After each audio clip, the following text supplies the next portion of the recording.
Hey everyone, guess what? We do not have ugly swag. We have spaced out radio gear that you're going to want to wear. Why? Because no one wants to wear ugly clothing. So head on over to spacedoutradio.com and go shopping today. You'll be glad you did. And it's a great way to support our show. Once you get your gear, send us a picture of you rocking out in your SOR swag. spacedoutradio.com, shop there today, and make yourself look good.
Welcome to Spaced Out Radio, the After Hours radio show with me, your host, Mr. Rob G. Guess what? It's going to be a fantastic show tonight. We have with us ufologist, researcher, the Reverend Michael J. Carter in the building. We're going to be talking UFOs and religion, the conversation before disclosure, because I think it's an important one to have.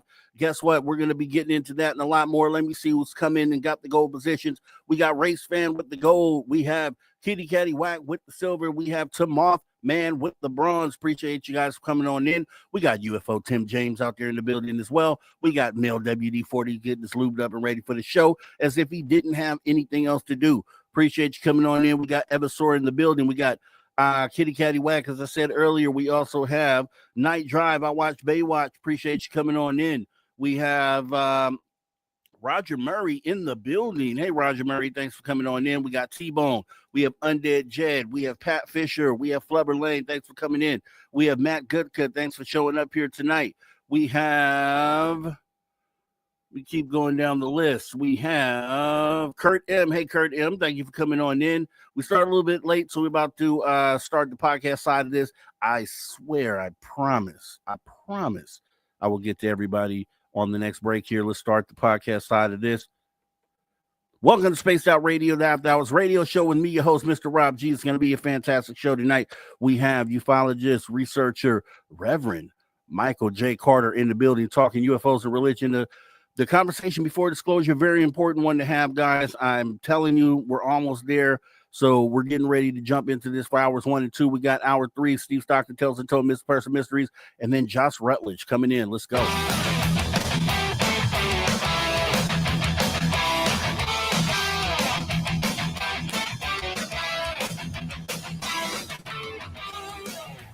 Greetings, space travelers. Welcome home. You've just tuned your dial to Spaced Out Radio, the only place where you can own the night. I'm your host, Mr. Rob G. And tonight, we're broadcasting to you on our terrestrial affiliates across North America, plus digitally on digital platforms all around the world. Don't forget, you can access all of our archives absolutely free, youtube.com/Spaced Out Radio. And while you're there, please consider hitting that subscribe button. Also, don't forget to follow us on X and Instagram at Spaced Out Radio and at Spaced Out Radio Show. Our website is spacedoutradio.com, where the options are endless. You can stay up to date with SOR Newswire. You can get yourself some official Spaced Out swag. Plus, rock out to the man you hear right there, Mr. Ron Bumblefoot, and so much more. We're going to have a fantastic show here tonight. As I said, once again, we'll have ufologist, researcher, the man that you see all over TV, the Reverend Michael J. Carter, stepping in, talking UFOs and religion. Very important conversation to have before disclosure, and I think we're almost there. So let's prepare ourselves for this part of the conversation. We're not going to go and delay anything at all. We're going to go ahead and get the Reverend right up here on the stage, and he's back here. I swear he is. He's actually right here. Mr. Reverend Michael J. Carter, how you doing, sir? Hey, brother. Thanks for having me on. I always enjoy it, and here we are. You know, I'm an old man now. I have to take a nap before I come on. I'm on the East Coast. You know what I mean? You know, and I'm going to adjust that a little bit. I'm thinking about taking this show 1 hour earlier for my East Coast people. So look forward to that. Okay. Now, I don't mind, brother. I don't want you to take that the wrong way. I just noticed, I said, boy, I better go to, because I had service today. And I said, okay, tonight I got to do blah, blah, blah, blah. I want to be on Rob's show. So I better at least take an hour nap. So I'm feeling good. I'm ready to rock and roll. So, but yeah, if you change the time, I ain't mad with you. But if you don't, I'll still be here. You call, I answer. No, and I really appreciate that, because that is very, very true. You definitely drop what you do. I'm here, brother. You call. I value that so much. I just want to let you know. And because of that, let me go ahead and sit back and give you your accolades. This is the Reverend's bio, guys. He's an ordained Interfaith Minister, received the BA degree in letters from the College of New Rochelle, where he graduated cum laude. Yeah, cum laude. With honors. He received a Masters in Divinity Degree from Union Theological Seminary in New York City, class of 2000. He served as staff chaplain, board certified at various hospitals in New York and North Carolina. While serving the Unitarian Universalist Congregations in New York, Michael was trained as anti-racism trainer and has been recognized by President Clinton for his efforts. Longtime UFO contactee, and book Alien Scriptures, Extraterrestrials in the Holy Bible was March 2014 #1 on Amazon list of UFO related books. He's also appeared on George Norrie's Coast to Coast radio show, George Norrie's TV show Beyond Belief, and on Gaia Television. Other TV appearances, being a regular on the History Channel Ancient Alien series, which I probably could go find you there right now. Also appeared on America's Greatest Mysteries, hosted by Lawrence Fishburne, as well as being featured on UFO TV documentary, The Real 4400, UFOs of Hidden Evidence on the Travel Channel. Just a long list of things, and it's crazy. Yeah, that's turn around without seeing you. And it means you're an important part of the conversation. And that's what people fail to realize. I mean, they see you on this show, They don't realize how long you've been doing this, how deep you're into the subject. And you always have this intelligent perspective, which is why I love seeing you doing it, and then being able to have you on the show talking to you. It's always awesome for me. So I had to lay out that red carpet for you, because I think you deserve that. Appreciate it, brother. I appreciate it. Getting into the conversation, because there was I'm sitting around thinking, and when I'm selecting guests for the next shows, I'm like, man, where are we at in the conversation? Where are we at in disclosure? And I'm looking around, and I'm like, okay, I've always said, it seems like with all the whistleblowers and the momentum that we've had leading towards disclosure, there isn't anything else left but maybe a whistleblower that comes out that's directly involved with the receiving of these crash retrievals. And if that's the case, that means we are probably that close to disclosure. So then where does religion come in? It's always been part of the subject. We've talked about it, how important it is historically, but I think we also probably are going to have the conversation, prior to disclosure. So that's why I wanted to bring you on. I don't know what you think about that, but let's start there. Well, I was thinking about this today, and I think about it a lot. Religion is the missing piece. I want to be clear. We need greater minds than I coming on talking about, the aspect, talking about the national security, greater minds than I, and those are important topics. But we need to really talk about the religious aspect, because when this comes out, I mean, when it's full blown, people are going to be seeking help. And when they find out that, according to some of these ancient texts, that these beings had a hand in creating us, yes, there's a God, if you believe in that. I happen to believe in something greater than myself, but we were raised with God created human beings. And when we look at Mesopotamian texts, Enuma Elish, when we look at Genesis, we're being told that these beings have had a hand in upgrading us, in creating us. There's going to be an ontological shock like you will not believe. And with all the hearings, with all the whistleblowers, there's, outside of the Vatican, on occasion, there's no noise from religion at all. And you would think that this is what we're going to be talking about. Well, how does this affect people's religious beliefs, their spiritual beliefs? And, ne'er a dog barked, as they say. And I think that needs to change, because I think that this is more than about tech. It's about tech and national security. It's about that, but it's about the change in consciousness that we need if we're going to grow up and become a part of the Galactic Federation, or even without that, if we want to save this planet, because we're this far from destroying it. So it's a conversation that needs to be had. I'm having it with other ministers, but I've had ministers tell me, Rob, that, Michael, if what you're saying is true, I can't be a believer anymore. And I'm like, why? You don't have to do that. But I cannot wrap my mind around this. If you're telling me that extraterrestrials exist and they had influences on our religion, I can't do this anymore. I think that's extreme. I respect it.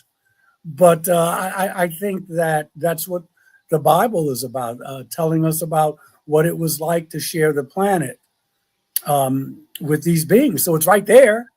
The Aboriginal stories, the Palladians, the Cherokee, the Hopi, they're telling you, deeply spiritual cultures, that we can coexist, that we have coexisted, and there's no need to give up. But there are people who are going to have a rough time with this knowledge. And you actually touched on something that I definitely still want to get to a little bit later, the sitting down with religious leaders and other theologians and that whole behind the scenes conversation. But starting at, okay, we have these secret keepers out there, and it has been rumored that with some of the reasons that they don't want this to come out is because they also hold some sort of religious belief, and they have a different perspective on what this means. Are you able to that? Like, what are they thinking? Like, what is the thought process with them? If we're talking about religion, what would be the reason that they feel like they don't want the secret to come out? Well, outside of the reasons, the financial reasons, that kind of thing, there are many people in our government who hold very orthodox religious views, specifically around Christianity. And a lot of these beings, according to their theology, the way they interpret it is that they're demonic. And we don't need to be meddling in that. That these beings are, which has come a long way. When I first started talking about this 25, 30 years ago, time flies. Many evangelical brothers and sisters or more conservative brothers here in America were saying, Michael, what are you, stand down. What are you, crazy? Now they will admit, these brothers and sisters will admit, yes, we're not alone. And they're demonic. So we have made progress in a way from they don't exist to they do exist, but they've all been painted with this brush that they are demonic. And so what you have is a lot of people in Congress, at the Pentagon, who are very conservative brothers and sisters theologically and Christian, and we cannot have this conversation that these beings are here to help us. And I believe some are, not all, but I believe some are. But they've just said, no, we're not going to have that conversation. These beings are demonic, and we need to stop meddling with it. And if you're going to keep meddling with it, then we need to think about how we're going to deal with this threat. So let me ask you this. I mean, everyone should be allowed to have a religious perspective and allowed to delve into any religion they would like to or not. But when it comes to the government, right, and the authority that they have, do you think that religion should be allowed to play into the decision making that they have there? So if they're saying we're not going to release secrets and it's because of my personal religious view, do you think that that's okay? I don't think that's okay, because then it goes, where does it stop? I do believe that I know for a fact that these conversations are being had with higher religious officials than me. I mean, I have my church, and I'm doing my thing. I'm a member of the professional clergy. I'm an experiencer. I'm sure there are bishops and other high-ranking people in the religious world having these conversations behind closed doors. I'm sure of that, but I don't know if they're going to come forward, because how do you tell people, Rob, this? Guess what, gang? We made a treaty with some beings about 80 years ago. Yes, we broke the Constitution. Some of these beings lied, and so we allowed certain things to happen. Some people lost their lives. We've been lying to you for about 80 years. That's not going to fly, but that's really the conversation that would have to be had. And that's a political conversation, but this whole thing is political. And I'm not talking about who you vote for on blue or red. I'm not talking about that. But when you go back and look at the stories in the Bible, when you go back and look at what's going on today, when you go back and look at Exodus with Yahweh dealing with the Israelites, Yahweh was a king. He was a pharaoh. He was dealing with the Egyptians. That's politics. When you have David and King Solomon, and they're worshiping the Elohim or different Elohim, that's political. It always has been. And so on a deeper level than, okay, you're conservative, I'm not, you're red state, blue state. I'm not talking about that, even though that factors in. But we have to start having these conversations about how this is affecting us. Do we have a need to know? I think the American people do. I think the world does. So again, circling back to what you asked, that's a long answer, but who gets to decide what you and I and the listeners and the people of this great nation and this great planet, who gets to decide you're not ready to hear that? You are ready to hear you, because the more you lie, the more you have to keep lying. Where does it end? But that's the conversation, that we may have been created by these beings. So now you got people going, what about God? You got that conversation, and then you have the conversation of, if that we've known about this all this time, that a lot of the tech that we have is part of an exchange program. Now the cat's out of the bag. And I don't envy the person who would have to do it, or persons, but I do know that the conversation must be had. You can't have disclosure without having the religious aspects of it talked about. That's not disclosure. It's not disclosure. The religious aspect of this, and I'm using religious and spiritual, sometimes they're two different things, but it has to be addressed. And so far, the only people who have talked about this have been from the Vatican. You don't hear any Protestant people talking, leaders talking about this. And you know, the people who talk about it at the Vatican, if they come out and talk about this, they have to have had permission from the Pope. Now, Francis, and then, you know, what was it, Benedict the 16th, very conservative Pope. In 2009, he came, and I'm not Catholic, okay? But in 2009, he came out and said that Yahweh is not the name of God. Don't use that name.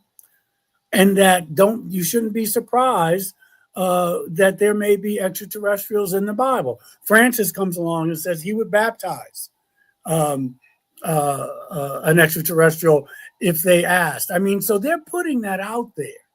Monsignor Balladucci, the Vatican exorcist.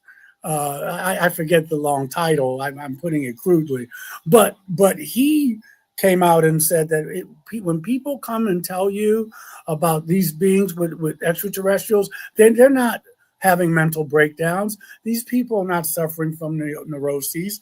They're telling you that they've had contact with a different type of being. So when people like that talk like that, they can't utter that unless they get permission. Tim Burkett from the great state of Tennessee, right? Remember, he came out a few months back saying that he believed that Ezekiel's wheel was a UFO. He came out and said that. This guy's from the conservative state of Tennessee. But if he said that, and he did say it, he had to have permission to say that. You just can't get out there and just give people your opinions like that. So here we are. But it only goes that far. Nobody else.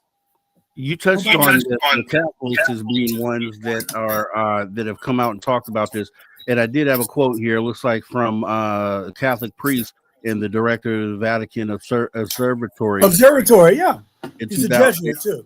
Jose Gabriel Fuentes stated, yes. Just as there exists a multiplicity of creatures on earth, there can be other intelligent beings created by God. This does not contradict our faith because we cannot put limits on the creative freedom of God. And this was a statement from the Catholic Church. Now, with that being said, we know that it was rumored or likely did happen that back in 2014, NASA gathered a group of theologians in order to kind of consult them, engage what would be the impact or what impact disclosure would have. And so that we know that conversation had been had behind the scenes and kind of looking into how that would affect humanity. But I'm thinking that conversation should also be happening on the public stage. What does that conversation look like if we're able to get all these different faiths and religions together, along with non-religious individuals, and just sit down and talk about what this means, you know, to the moment of contact that I feel like is coming up pretty soon? Yeah, I think what the conversation looks like is that we have these religious leaders from across the various religions on planet Earth and secular leaders as well. You have to have that. And we see how religion and science can stop being played off each other. You know, a lot of times people, you know, because science can be a religion too. People can be dogmatic in their scientific beliefs as well. But somehow some of these beings, not all, have managed to have a high level of spirituality and at the same time have a highly technological civilization. They're not opposed to one another. I think that's one thing we could learn. The other thing is that if we look at those biblical stories, and I think this is crucial, and we have to start getting it, that those stories are not about God, especially in the Old Testament. We can debate the New Testament. Those stories are not about God. Those stories are about the Elohim. Mm-hmm. Those stories are about the tribe of Jacob. Not all of Judaism, because you had the Moabites and the Hittites and all, but it was specifically the tribe of Jacob and his descendants and how those folks shared the planet with the Elohim, with the Nephilim, with the Anunnaki, with the Watchers. So, and why is that crucial? Because if you believe in a God who says, I can go, you go into this land of Canaan where other people are, and you take that land, and you can rape and butcher and kill. If that's the God you worship, then you can do that all in the name of religion. Because all of these wars that we're seeing, that's religion. Yes, there's oil, no question. Yes, there's resources, but these are religious wars. And so if you mistake those beings as God, which they were not, then you got a problem.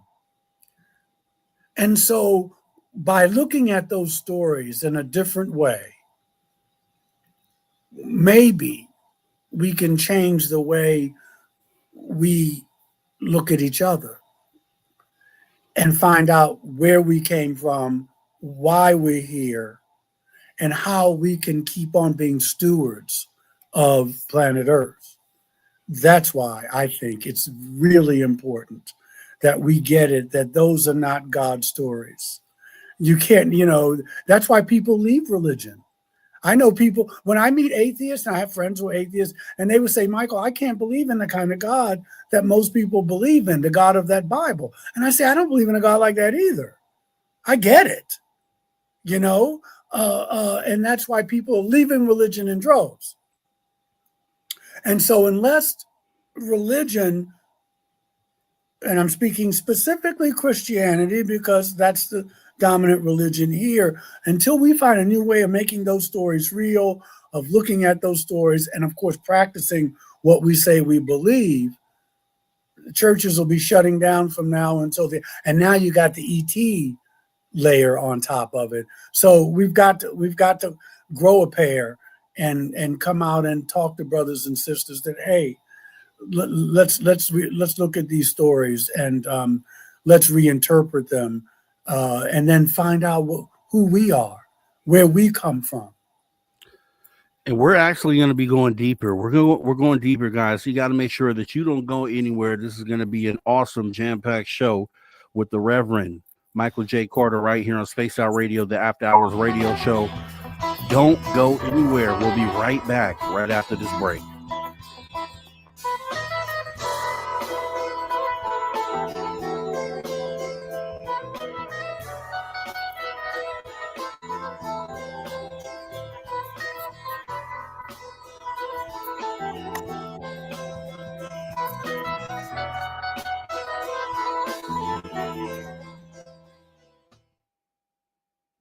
All right, we are clear, and we're going to welcome some people in. Paramarv is awesome, always putting up the pertinent information. Is where you can find the Reverend's books here on Amazon. Link is right here on the screen. Also, I want to say hey to Miss Catherine Jones out there.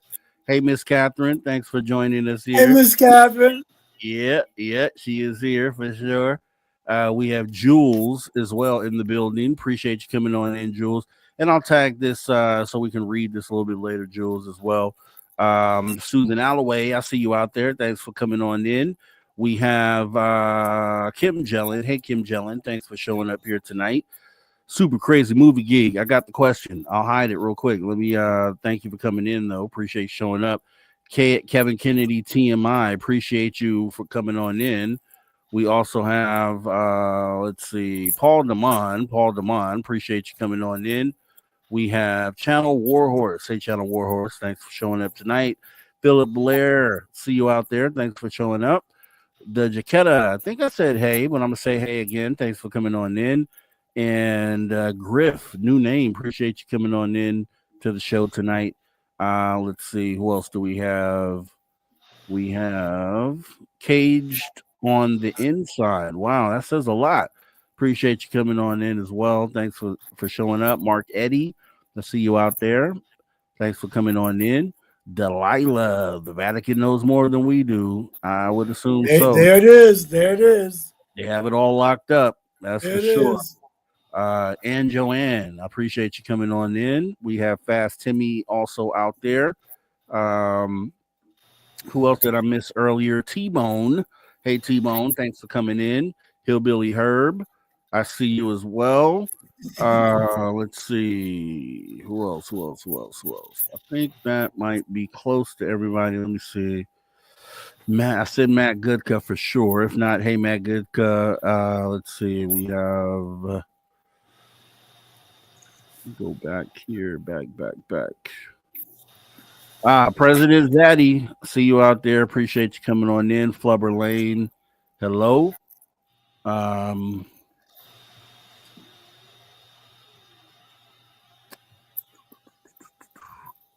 And I think we are current. Yeah. So once again, Reverend, just so glad to have you here. I'm just, Thanks, brother. These shows for me, when I do these shows, I want to do a show that's so important to the conversation.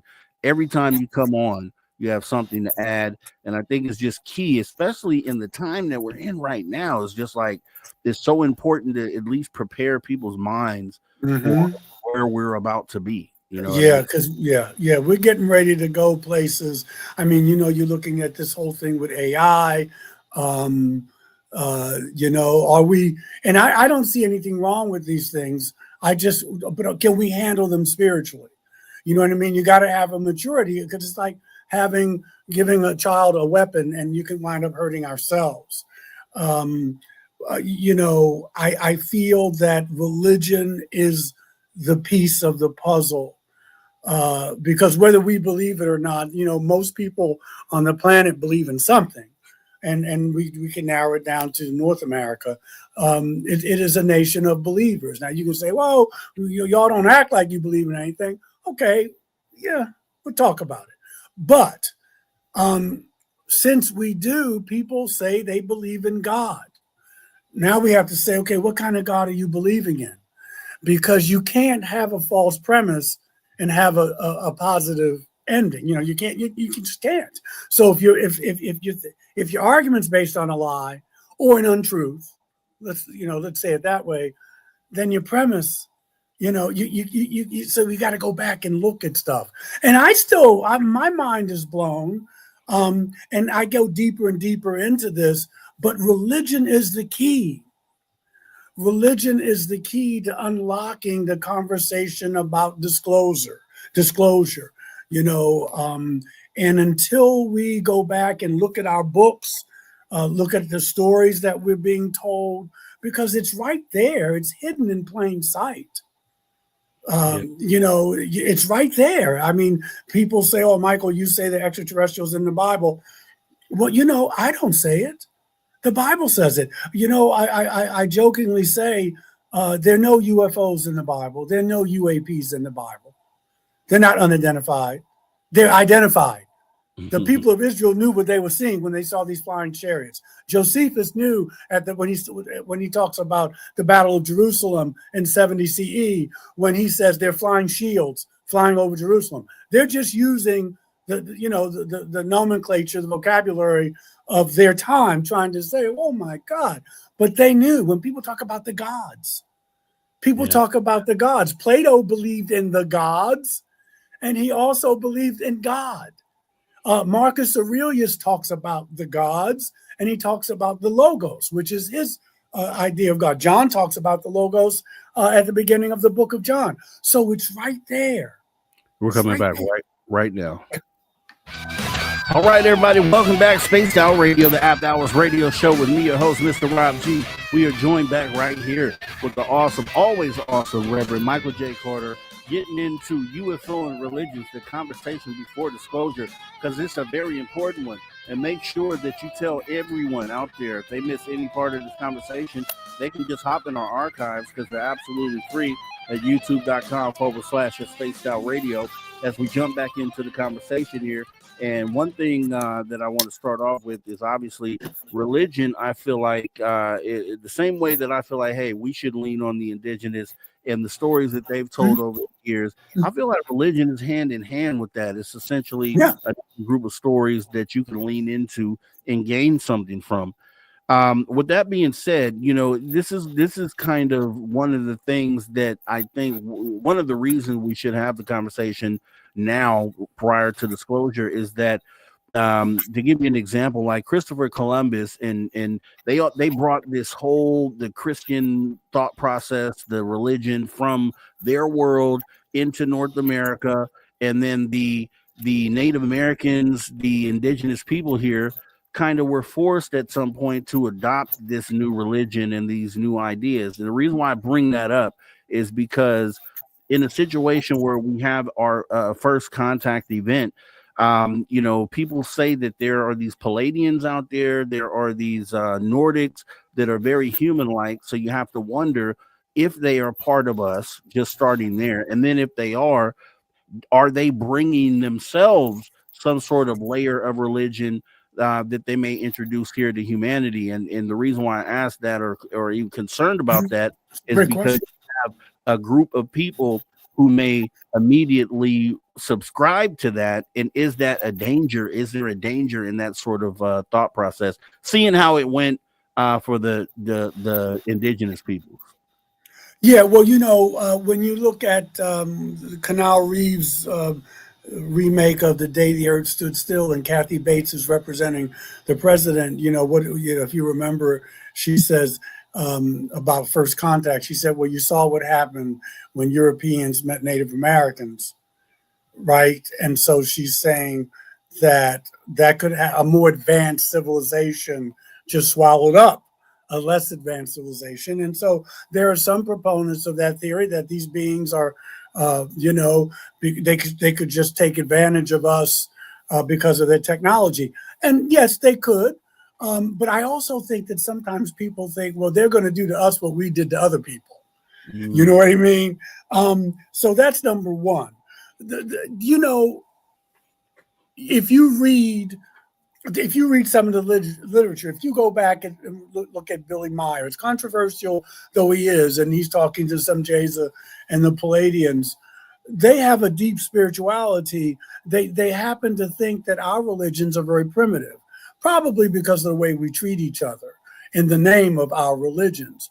But if you go back and look at the earlier contactees, George Adamski, folk like that, now, I don't know if these beings were just meeting them at their map of the world, but it was more of a Christian worldview in the sense that they acknowledged that Jesus was here and that he was a way shower, that kind of thing.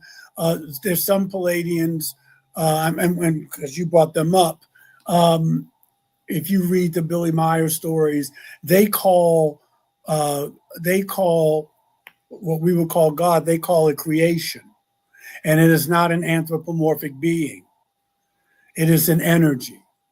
Okay, they do acknowledge prophets, but they do acknowledge Jesus. I think that we've interwoven that story. We've replaced God with extraterrestrials. A while ago, someone had called me after Helene, because we got hit pretty hard here. And they said to me, "You okay down there?" I said, "Yeah, brother, thanks for calling." But he said, "I can't wait for the ETs come and clean all this stuff up." And so I think the danger there is that we just replace God with these folk, which is what our ancestors did. And so now they're the gods. See, we won't take responsibility. It's always going to come save us. We need a savior. We need somebody to clean up the mess. Well, a more mature spirituality says you made the mess. You also have the ability to clean it up. So you will find in contactee stories that Christian kind of through line through it. And then you'll have other who are more like a Native American spirituality, African spiritualities, where we realize we're part of something greater. We don't need a savior. We don't need, and then I want to be clear, that some people need a savior. I'm not saying you shouldn't.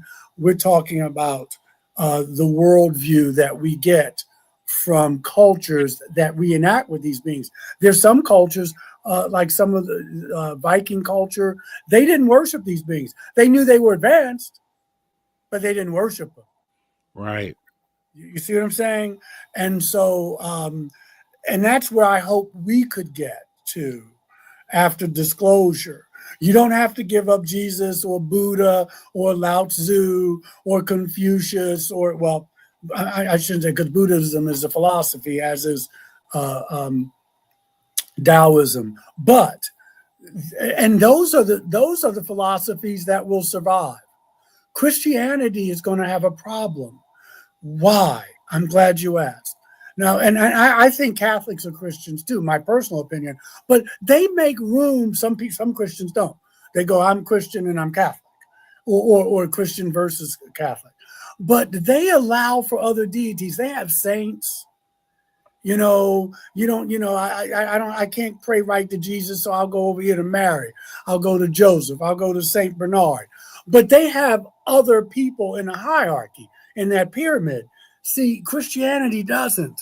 It's based on if Jesus comes down, he's a God man God, or he is God, and he saves us by crucifixion and resurrection. So let's say, do the people on Mars need a savior?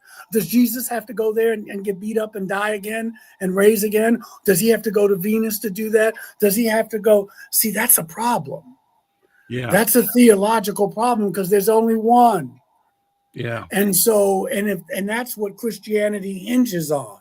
The Trinity, God comes down in the form of Jesus and he saves. You may have some plans to say, we don't need to be saved. Saved from what? What are you talking about? And so, and if you're a Christian, is God really going to have his son get beat up and spit on all these planets and get crucified and raised again? Now, some people may say, well, Michael, no, he only did it that one time for everybody. Well, how do you know that? Yeah. How do you know that? And that whole idea right there is one of the things that I'm concerned of, and that's why I'm like, okay, so when we sit down and we confront religion, or we sit down and have this talk right before disclosure, because we know there's going to be a group of human beings that look at these things as deities, and if we don't sit down and have the conversation first, then all of a sudden this new cult has popped up, this new alien cult, and we have a chance right now to make sure that we can not allow that to kind of blossom, or at least have people understand that, hey, this is the way we should all be coming into this. And I think that's what we need to do. So exactly what you said, we're sitting down in a room, religious, non-religious, and we're talking about what could be the complications that we face once we embrace these extraterrestrials, and then just taking the idea of them being anything higher than we are, as far as making them deities, I think is something we need to do, something that's very important in this conversation. So it's dangerous thinking, and I think it's detrimental and would have a negative impact on how we go forward. So I don't know. I think that if we go through those stories, we talk about, let's look at angels. Angels are in the Bible. Nowhere does it say they have wings. I'm just saying. I don't want people to get mad. People say, oh, angel visited me. I'm not saying they did. They don't. I'm just saying that nowhere in the Bible does it say they have wings. I believe our ancestors put wings on them and say these brothers and sisters could fly. Okay. But angel doesn't tell you anything about them. It just tells you the function.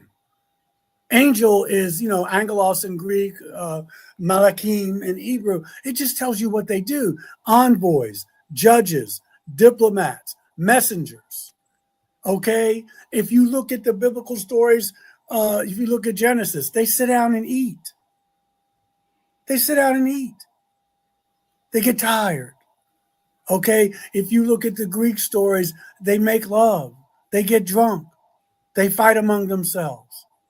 Okay, these are not some ephemeral kind of these little spiritual wispy. These are flesh and blood people. Gabriel is in the Quran. He's in the Bible. Everywhere he goes, people are getting pregnant. What is that? I'm not trying to be flippant. I'm just saying, what is that? These beings could mate with earth women. Okay, that means they made love, they had sex. So we need to be taking a look at that, and not just that, but getting away. We have to grow up, and that, wait a minute, you know, Jacob is wrestling with an angel, right? How do you wrestle with an angel? That's a flesh and, okay, so the angel's a flesh and blood person. You know, Jacob in the story says, you know, I'm not going to let you go till you bless me. And so he blesses him, okay? He gives him a limp. That, you know what I'm saying? So we look at angels as these kind of cherubs, and they got the rosy cheeks, and the dominant culture paints them a certain way and whatever. But these are not these wispy spiritual beings. The angels that come to Sodom and Gomorrah and they destroy it. Boy, you got to have a weapon to destroy a whole city like that. You see what I'm saying? And so we got to go back and read and look at those stories and say, what is really, what are the writers trying to tell us? If you go back to Samuel and they fire Yahweh. Now, if he's God, why would you have to fire him? They say, we don't want him anymore. We want a human king. We want Saul. Now, later they got David because Saul had issues and Saul didn't do what Yahweh said. Yahweh wanted to scorch earth some people. Saul didn't do it. But I'm saying, does this sound like godlike behavior? Right. And so, but we've been taught that these are God stories, and that's where we got in trouble. And just to touch on your point, because I'm sure there's a break coming up, that we need to go back and say, wait a minute, this is not a God story. What kind of God would behave this way? And what's really going on here? Those are the conversations, because, you know, primitive Judaism was not monotheistic. They didn't become monotheistic till around the 6th or 8th century BCE when they rewrote. Most scholars agree with this. When they rewrote some of the scriptures and they made Yahweh the one and only true God. It wasn't polytheistic because we had many gods, even the 10 Commandments. You can't have any other gods before me. I'm jealous God. Well, why you got to be jealous? Why are you insecure? Yeah. But there were other gods. There was Chemosh. There was Baal. There was Asherah. And they were henotheistic. What does that mean? It means that I believe in many gods, but I'm going to worship this one. I'm not going to worship Chemosh. I'm not going to worship Baal. I'm not going to worship the woman Asherah. I love them, but I'm going to stick over here. So they're henotheistic, which is that they recognize that there are other gods, but I'm going to roll with this one. Those are the conversations we need to be having. And you kind of touched on this earlier, and I kind of want to go into this as well. So talking about you sitting down with other religious leaders, because I consider you that, because you're over a congregation. Sit down with the religious leaders of different faiths. What's the focus of those type of conversations behind closed doors? I'm sure a lot of people want to know, when you're with other reverends and you guys are sitting down talking about how we need to approach this and address this, what is that conversation like behind those closed doors? I'll tell you what it's like. It's very difficult. It's very tedious, for the reasons that we talked about at the top of the hour, that it's just too much. People cannot handle this. And some of these religious leaders can't handle it either. They cannot do it. And that's why it's one of the reasons I think it's taking so long, that these are conversations not for the faint of heart, because I'm sure people are saying, okay, Michael, what about God? What about God? You know, that's a decision that you're going to have to work through, rather than having me tell you that. I happen to believe something greater than myself because I've experienced that. But I can't tell you what that is. But that's when you grow up, when you don't depend on Reverend Carter or your priest or your rabbi or what have you. We can be guides, but we can tell you what's going on here, that we live in a populated universe, that life is all around us. You got beings that can come in your home and they don't even need a ship. Some of them will come and visit you without, they don't even need bodies, some of them. They're just energy beings. See, we don't even talk about that much. And so now you got to say, okay, whoa, boy, I need to go back and rethink what I believe, because the unexamined faith is not worth having. Yeah. And you know, is within any field, there's going to be, and currently in religion, there's definitely a group of like charlatans, grifters who care about money. Yeah. So with knowing that they have that there is a group that has those motivations, how do you think they affect this conversation? Because they're not, obviously they don't really care about the where we go with it. They care about the money. Yeah. So how do we get them out of the conversation, or how do we approach that? Well, you know, I think that a wise rabbi once said 2,000 years ago that by their fruits you shall know them. You're always going to have that. There's stories in the Bible about people. I think it's in the book of Acts. This guy's name is Magus or whatever. He's a healer. He's kind of greedy. And I think he falls down from a heart attack or something. Anyway, I can go back and look. But I think you're always going to have people who are going to be susceptible to charlatans, always. And you can't do anything about that, because some people are like sheep. Mm-hmm. So, you know, and that's just the way it is. Doesn't make them bad people, but some people are really gullible and they're going to be preyed upon, no pun intended. But I think once we give people some options that you can use common sense, do you really think that a God who needs to send ships out on patrol, like it's in Nehemiah, the chariots are on patrol and they're going to go back and tell the Lord what's going on? But if I'm God, I don't need you to do recon. I don't need you to do reconnaissance for me. When you go back and start, that verse really doesn't make sense to me. What does it say in Hebrew? What does it say here? You know what I'm saying? To let people be the intelligent beings that they are and walk them through this. And it may take a while. I think that would be the gift that keeps on giving, because again, the more you lie, and let's say you didn't do it on purpose, you know, you just got tangled up, got it. But the more you do it, then the more lies you have to do to keep covering it up. And then you got people who, Sunday, I'm going to sleep late. I'm going to read the Times, with nothing wrong with that. Let's just stay home and make love. I'm going to go get brunch. Nothing wrong with that. But I do that too sometimes when I'm off. But, you know, people say I can find it elsewhere. And you know what, Rob? They can. You don't have to go into a church to worship and to be the only way you can commune. You can meditate, you can pray, you can be out in nature, okay?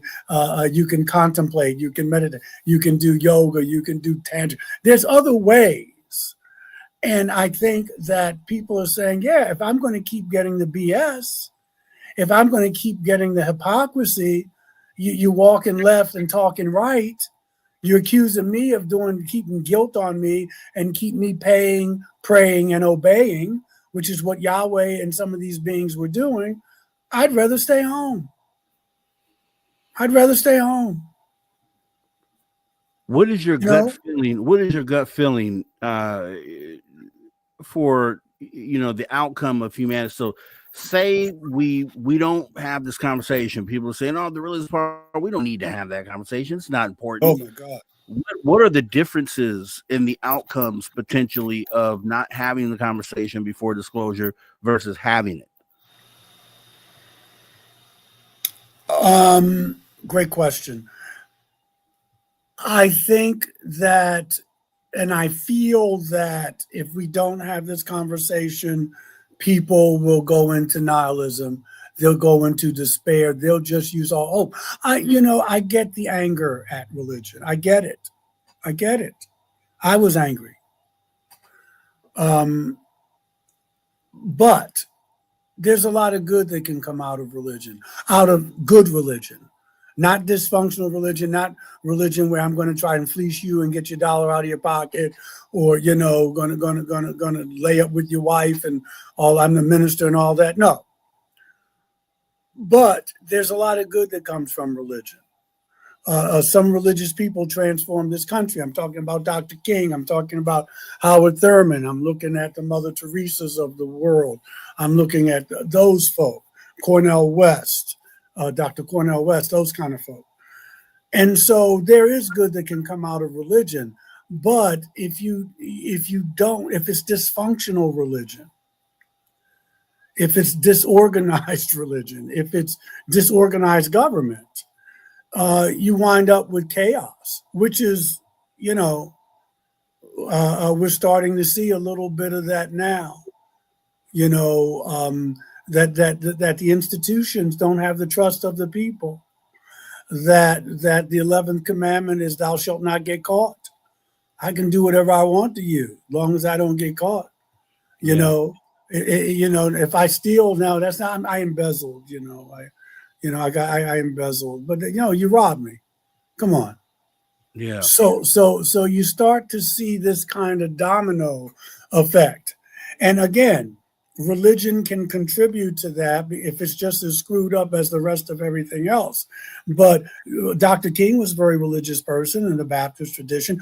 Gandhi was a devout Hindu. Are we going to say these people are bad religious people? They transformed the planet that we live on. So we have to not paint everybody with a broad brush. And that goes with extraterrestrials too. Some of these brothers and sisters they want to see what planet Earth's going to do, how Project Earth going to turn out. Why not? They started it.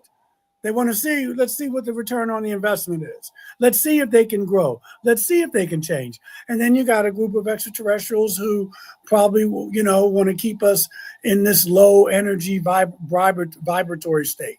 They want to, you know, like they did in Eden, in the Garden of Eden, they want to keep you so ignorant you didn't know you were naked. Yeah. You didn't even know you were naked. You're just walking around. The way I'm seeing it is like with religion, that we will having that religious conversation, which we have to have, will allow us to at least have some structure in as far as what's right, what's wrong. Yeah. Instead of just sending 8 billion people out there to do their own devices, and it's just, I don't think it works. So with that being said, we're going to get into more of this conversation with the Reverend Michael J. Carter right after this break, guys. It's been a good one. Don't go anywhere. I promise. We'll be right back. Conversations that move the needle. Conversations that move the needle. You're listening to After Hours with Mr. Rob G on the only place where you can own the night. Spaced Out Radio. Spaced Out Radio. You've tuned your dial to the right frequency.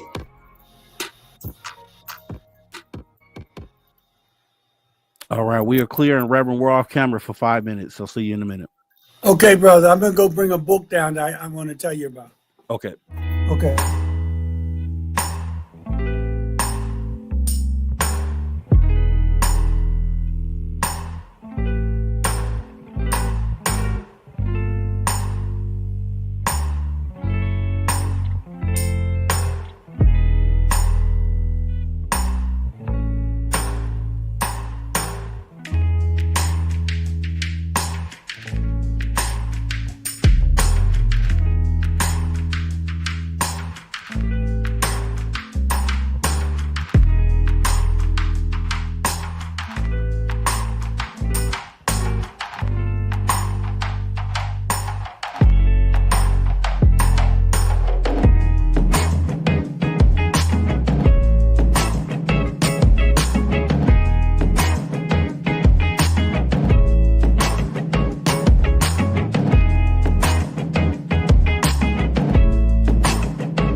right, everybody. Welcome back. Spaced Out Radio, the After Hours radio show. Will be your host, Mr. Rob G. We have about 30 seconds left before we come back from the radio break.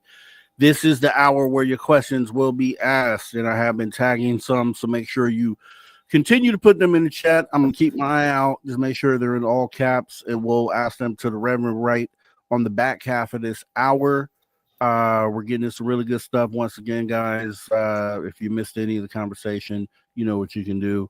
As well as you can go to spaceoutradio.com and check out our swag. We don't have our swag. Let's go. Okay. Yeah, program issue. We'll be back. Give it just 1 second here.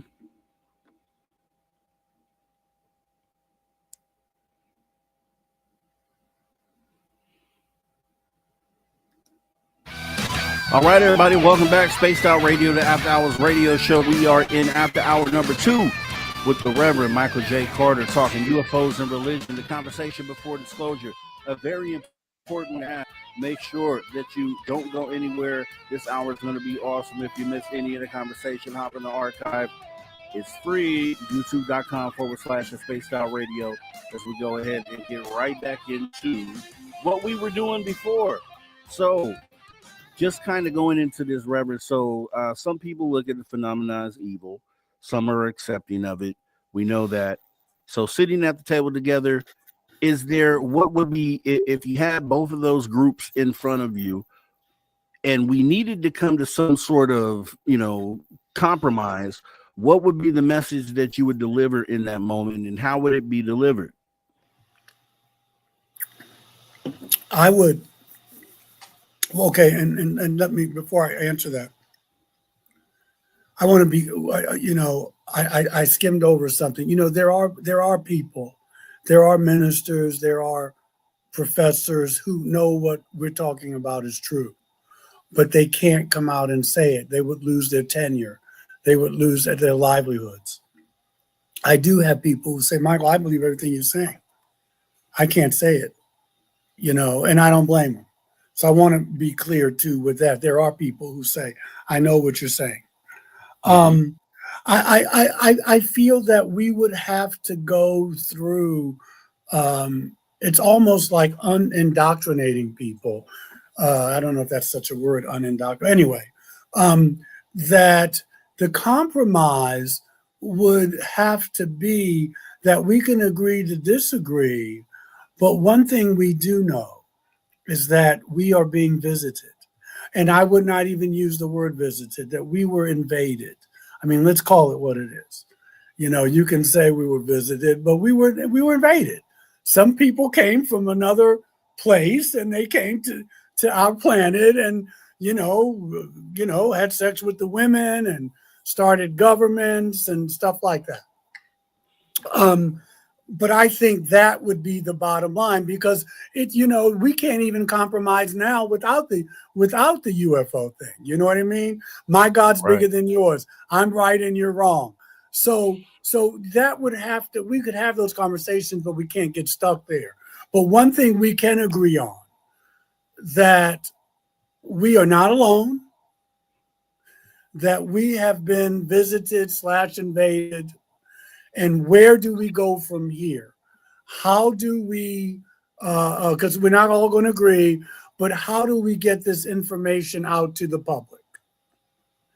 And I think, and I'm an experiencer and a clergy person, so I do have a little insight to what that experience feels like. And I would say that we need to go back to our the books, especially monotheism, Islam, Judaism, Christianity, and go back and tediously go back, look at those stories and unpack those stories, because they're right there. And so how do we do that? Not how do we do it, but that's where I would start. Because that's where people are getting their deep-held convictions from childhood up. These stories where we were told that these were God stories. And when we go back and look over this, with the extraterrestrial lens, we start to see that these are anything but. Now, I'm talking about the Old Testament. The New Testament, one mountain at a time. Certainly, the God that Jesus is talking about, whom he calls Father, is a very different person than the Old Testament God. Okay, so those are two different things, but we would have to unpack those stories too. If your father's human, if your mother's human and your daddy isn't, are you human? It's just a question. You know what I mean? Because we have those stories in the Greek, in the Greek pantheon. You have Alexander the Great. His father was supposed to have been a god. You see that they have children. They call them titans.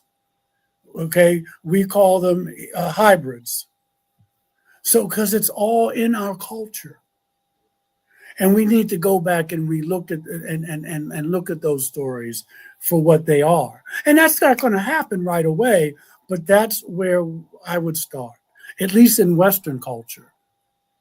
Because that's where the Bible is the foundation, right or wrong. But look at all these other stories. You can go to the Hindus, and we can look at their stories. We can go to the Enuma Elish. We can go to the Mesopotamians. Because the Mesopotamian folks, they didn't have any problems not being monotheistic. Their universe was these gods. Abraham came from Samaria. He came from Ur. They knew about these beings. Western culture had to say, no, we got to get rid of some of these beings, and it's only going to be one. It's going to be Yahweh. But they didn't have a problem with that. They knew that we lived in a populated universe. You just dealt with it. So let me ask you this. So, I hope that makes sense. Yeah, it does. And so we have, and I want to say this because just for the people who come in and say, oh my gosh, okay, we have a reverend here talking about marrying the extraterrestrial concept with religion. Like, how does that even work? How do you talk to those people? Like, how do you tell them how it actually fits like a glove? Well, I would say this. No, I'm just saying. I'm just looking at the research. Do the research yourself. Don't just take my word for it. But when you look at the research, when you look at people who came before me, I stand on the shoulders of Zachariah Sitchin, Eric, Brother Van Donigan. They were saying this before, and it's not me saying it. The scriptures say it. Exactly. The scriptures say. That's why I wanted to bring this book down on the break. It's called God's Bible. It's by Mauro Biglino. And I probably butchered his name. He's an Italian man. He worked. Okay, hold on. I'll put it up. He worked for the Vatican. He was fired. He was an interpreter. He speaks Hebrew. He speaks Aramaic. He speaks Latin. And they fired him because of what he was interpreting. He was just reading the story. I shouldn't say what it was, what it is. It's got the Hebrew in here, so you don't have to speak Hebrew. It's there for you. This is a game changer. And so, he doesn't get into religion. Believe I think he's a Mason, but I'm not sure. But he says, I'm not going to get into the religion because that's personal. I'm just going to tell you what the scripture says, and you get a chance to figure it out. Buy it. If you are serious about the subject, get this. And so I'm not saying it, and I'm not saying it fits like a glove. I'm saying that from my research, people I've studied, Paul Anthony Wallace, Zachariah Sitchin, Eric, the list goes on, that these beings were mistaken for gods because of their technology. And so when you start reading the scriptures, you see that, and these beings fought among themselves. They weren't wispy little religious people, and no, they got drunk. They carried on. And so if I was following Yahweh, and let's say Yahweh was fighting Kamash or Baal, I'm fighting these people because they carved up the earth. Go back and look at Deuteronomy 32. When it tells about the Lord, which is a misinterpretation, it's the Elohim carved up certain areas in the Levant. Yahweh got the tribe of Jacob, because when you got the land, you got the people on the land as well. And his tribe, they didn't have any land. So that means Yahweh wasn't a big commander. He was a military person. He was a warrior. And so that's why he's fighting everybody, to get land, to get respect. Still happening today. There's certain people who don't have any land. That's what was happening then. If we were ready to, which I think we are ready, but if we were setting this conversation up, because obviously going back to this religion domino has to fall. It has to be part of the conversation before we get to disclosure. So if we had a meeting place set up to have this conversation, who would you send invites out to? Obviously, humanity's there, religious leaders are there. Who else would you be sending invites out to? Like, who else do you think is ultra important to include in that conversation? Well, I would say heads of state. I would make it transparent. You could stream it, you could watch it, because everybody's not going to. That's what I would do first of all. That's what I would do. That everybody has access to seeing. Now, you may not want to. You may say, I got to work that day, or I don't want to hear all that mess that man's talking about. But you'd have access to it. But definitely heads of state. Why? Because we touched on the political. When you got Congress and you got the Pentagon, they can't share information. That's dysfunctional. It's almost unheard of. Okay, and I'm using the contemporary time. So because religion and heads of state, they meld together.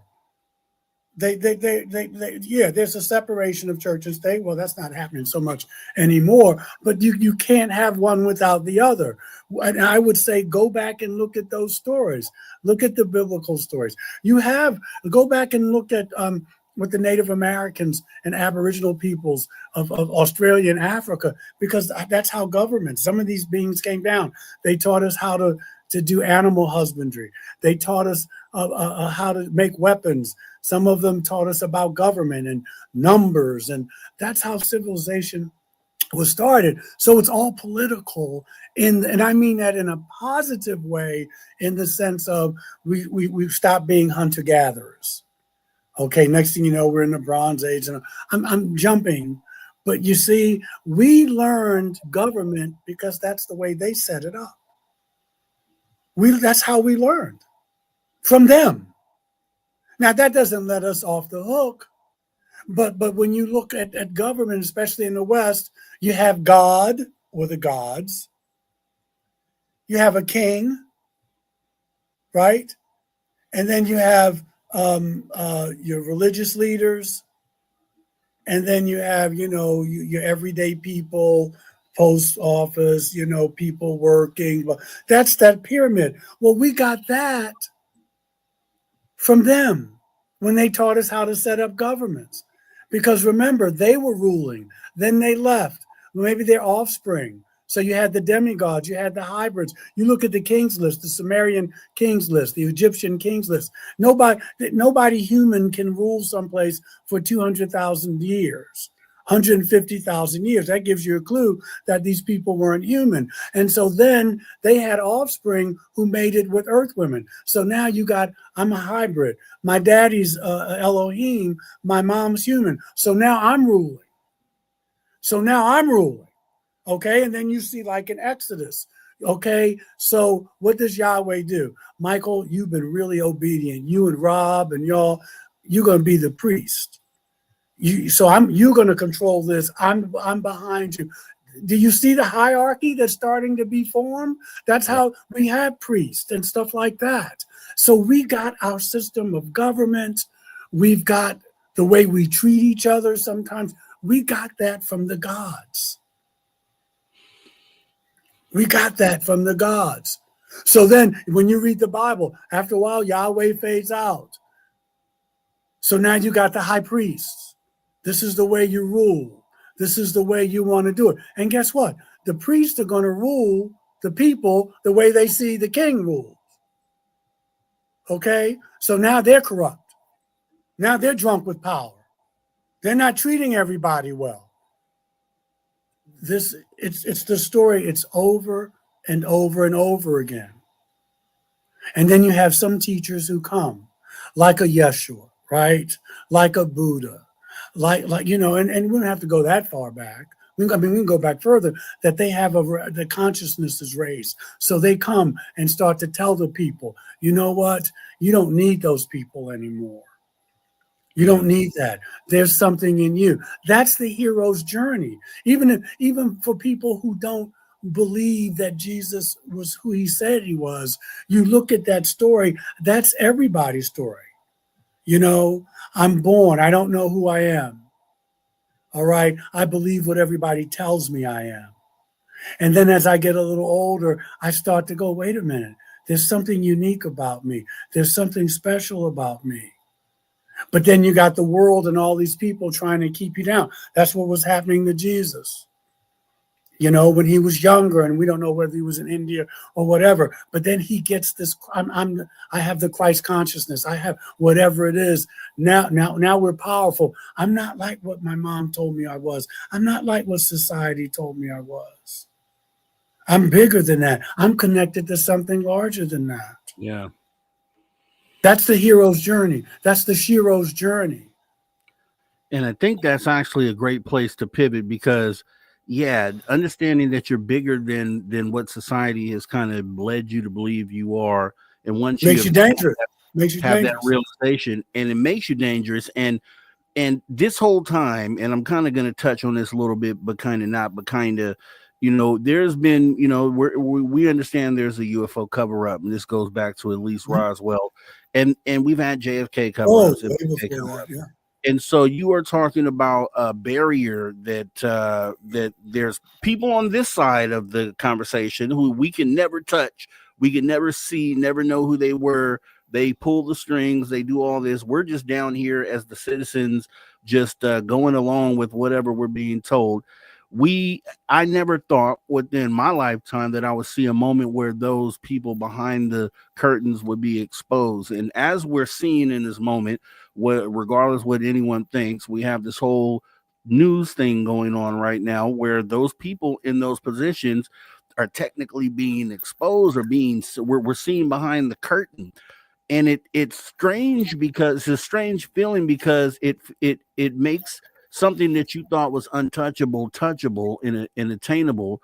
And so that means going back to any cover up that we've ever had previously, that there's a possibility that we could get some light shed on the UFO subject, or whatever information they had on this the whole time. And then everything else, it makes me feel like there is the chance that we can actually know what they've been hiding and what they know. And I think it's a beautiful moment. And I don't know what you think about that, or how you feel about that. I don't believe that we will ever get the truth. I think people are waking up to, the president doesn't run the country. Never did. Roosevelt said back in the 30s that presidents are selected, not elected.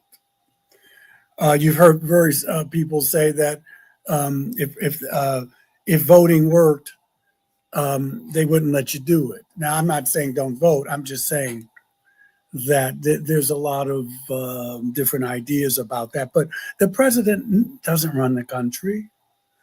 And so, and I don't think we're glimpsing behind, because there are people who don't want to be seen. But we are getting it that, wait a minute, that could be a little bit of a scam going on here. I think we're waking up to that. But there are people who still think that one man or woman gets in that office and in 4 years, they're going to change everything. Putin said something a few months back with his crazy self, but they're all crazy. But he said, I've survived a couple of your presidents. So let me tell you how it works. They get elected. They got all these plans. they run for office and they say, I'm going to do A, B, C, D. He said, so when they get elected, they go into a room, they sit down. Two people come in, two guys in dark suits and a tie. They come in with a briefcase. They open the briefcase and they say to your president, this is what you're going to do. Mm-hmm. This is what you're going to do. Yep.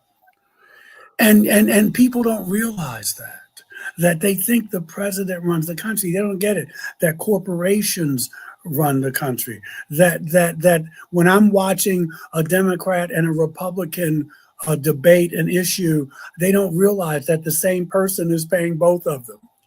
You know, right. They don't realize what that's the corruption. They don't realize what Chaim Mashed was talking about, the former brigadier general of Israel, when he came out and he said that there is a galactic federation. They don't get it when he says that there's some extraterrestrials who don't want disclosure. They haven't read the book, The Secret Commonwealth, that was written by a Presbyterian brother back in the 1800s. And he was researching what Native people in Ireland, you know, what they were talking about, and they didn't believe it, but he started listening to them, and they were talking about fairies and elves and beings who levitated and what have you. He wound up being murdered, but he wrote a book called The Secret Commonwealth. Get it on Amazon. And what he came to realize was that every government on well, how did he put it? That unless you finally get it, that there's an extraterrestrial influence in everything that happens on this planet. I thought that was far out. I was like, come on. But you know, everything has been a lie. And so he comes out and he says that. Chaim Mashed said that in 2009. So that means that people gather around the table and they're talking about you and me and our listeners here, not by name. See, I want to be at that table. I mean, not literally, but if you're talking about us, how come we don't know what you're saying? How come we don't know what you're saying? Yeah.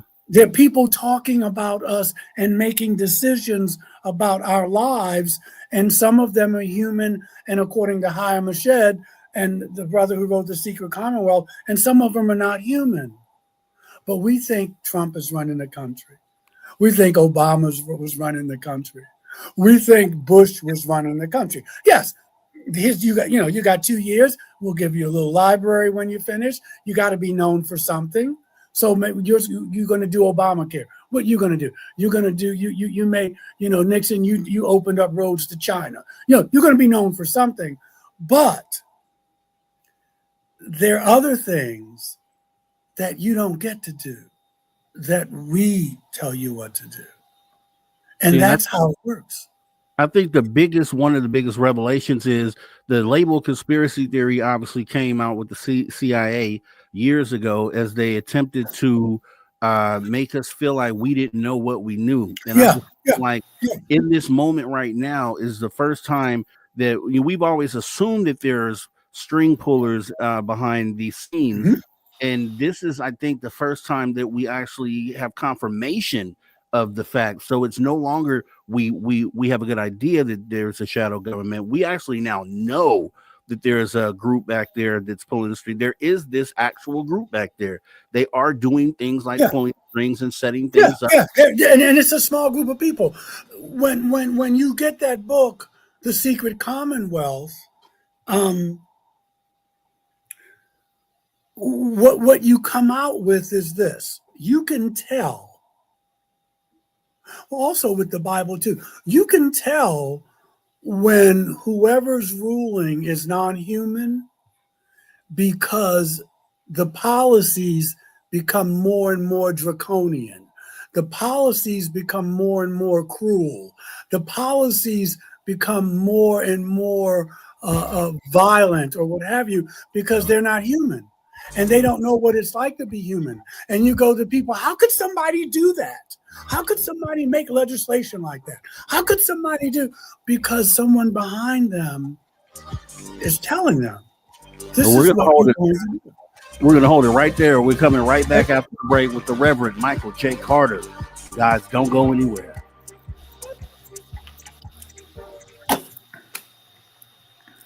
All right, we are clear, and you can continue that thought if you want. Yeah, that's what I got from the book, and even looking at, just putting the pieces together. Yahweh's rules were really, really draconian. You couldn't marry, you had to be circumcised, you couldn't. There's one story where one of the kings or someone got a I should have just was sick, and he went to another Elohim, and Yahweh said, is there no Elohim here who could help you? And so he said, you're going to die for that. You know what I'm saying? But we read these as God stories. And when you read them as God stories, then you can't critique them. But you have to say, what kind of God would do that? Hey, man, I got a bad back. I just asked this brother here or this sister here to hook me up, and you're going to kill me because of that? Yeah. Yeah. What kind of behavior is that? So that's, again, I go back to those stories.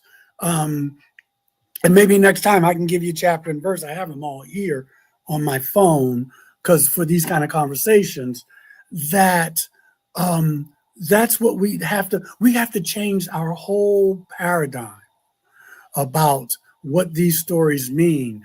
And who are we really? Aren't we about love? Aren't we about loving our neighbor, at least trying to? Aren't we about trying to create a better world? Aren't we about, we want our kids to be educated. We want to be safe. We want to lead a good life. That's what it means to be human, at least on this planet. I don't know, maybe on some other planet. So we would have, what we're talking about is a paradigm shift, And so, listen, you go to the New Testament. These brothers and sisters, they followed Jesus, but they knew there were other beings in the universe. What's the thing in Hebrews, that scripture that says, be kind to strangers because you may be entertaining angels unaware? That tells you two things: that they knew there were other beings out there, and it tells you that they look like us. Yeah. Because if I'm entertaining a stranger who could be an ET or another being, but I don't know, I can't tell, because that means some of them look like us. Okay? Be kind to strangers because you may be entertaining angels unawares. Just put ET there instead of angels. Yeah. And I'm going to say this now, and I'm going to say it also after the break, but I'm just, when we talk about getting to disclosure, that being our goal, and then this conversation that we need to have prior to that, is just that when we've always talked about disclosure, that also involved exposing and changing the power structure and the way things work. And one of those, one of the ways that one of the cards that has to fall in order to do that is exposing, or at least opening the door to the string pullers. And it's just in a situation right now where you thought you would have that door to the string pullers has been cracked open, and it literally is right there. So all the things that we need to get to disclosure, they're kind of there. And it's like, it makes it even more, plausible. It makes me more optimistic that we'll actually get to disclosure and have that moment. Yes. Yeah, well, you know what, and I love listening to you, Rob, because I'm hearing this optimism and this excitement, and this is an exciting time to be alive for many, many, many, many reasons. And people are waking up. People are starting to see behind the BS. People are starting to see the wizard behind the curtain, and they just say it's just a little person. Yeah, so people are waking up, and it makes for rough times. There's turbulence. Because an old way of looking at stuff, it has to end. And then you got people who want to keep the old way because I'm making money from the old way, or because I feel safe and secure with the old way. I'm not giving this up. And so then you have that clash and you have that tension, and nothing can change, until, you have to have that tension and create something new. And I think that we have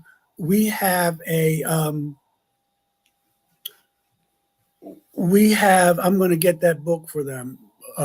We have an opportunity here.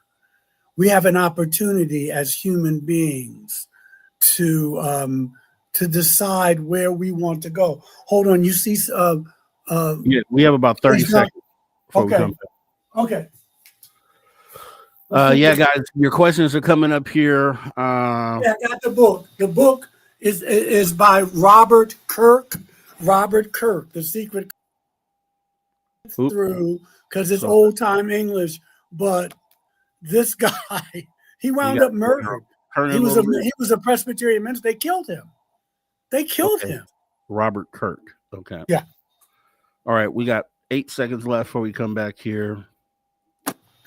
I'll see you in 8 seconds, not 10 seconds. All right, here we go.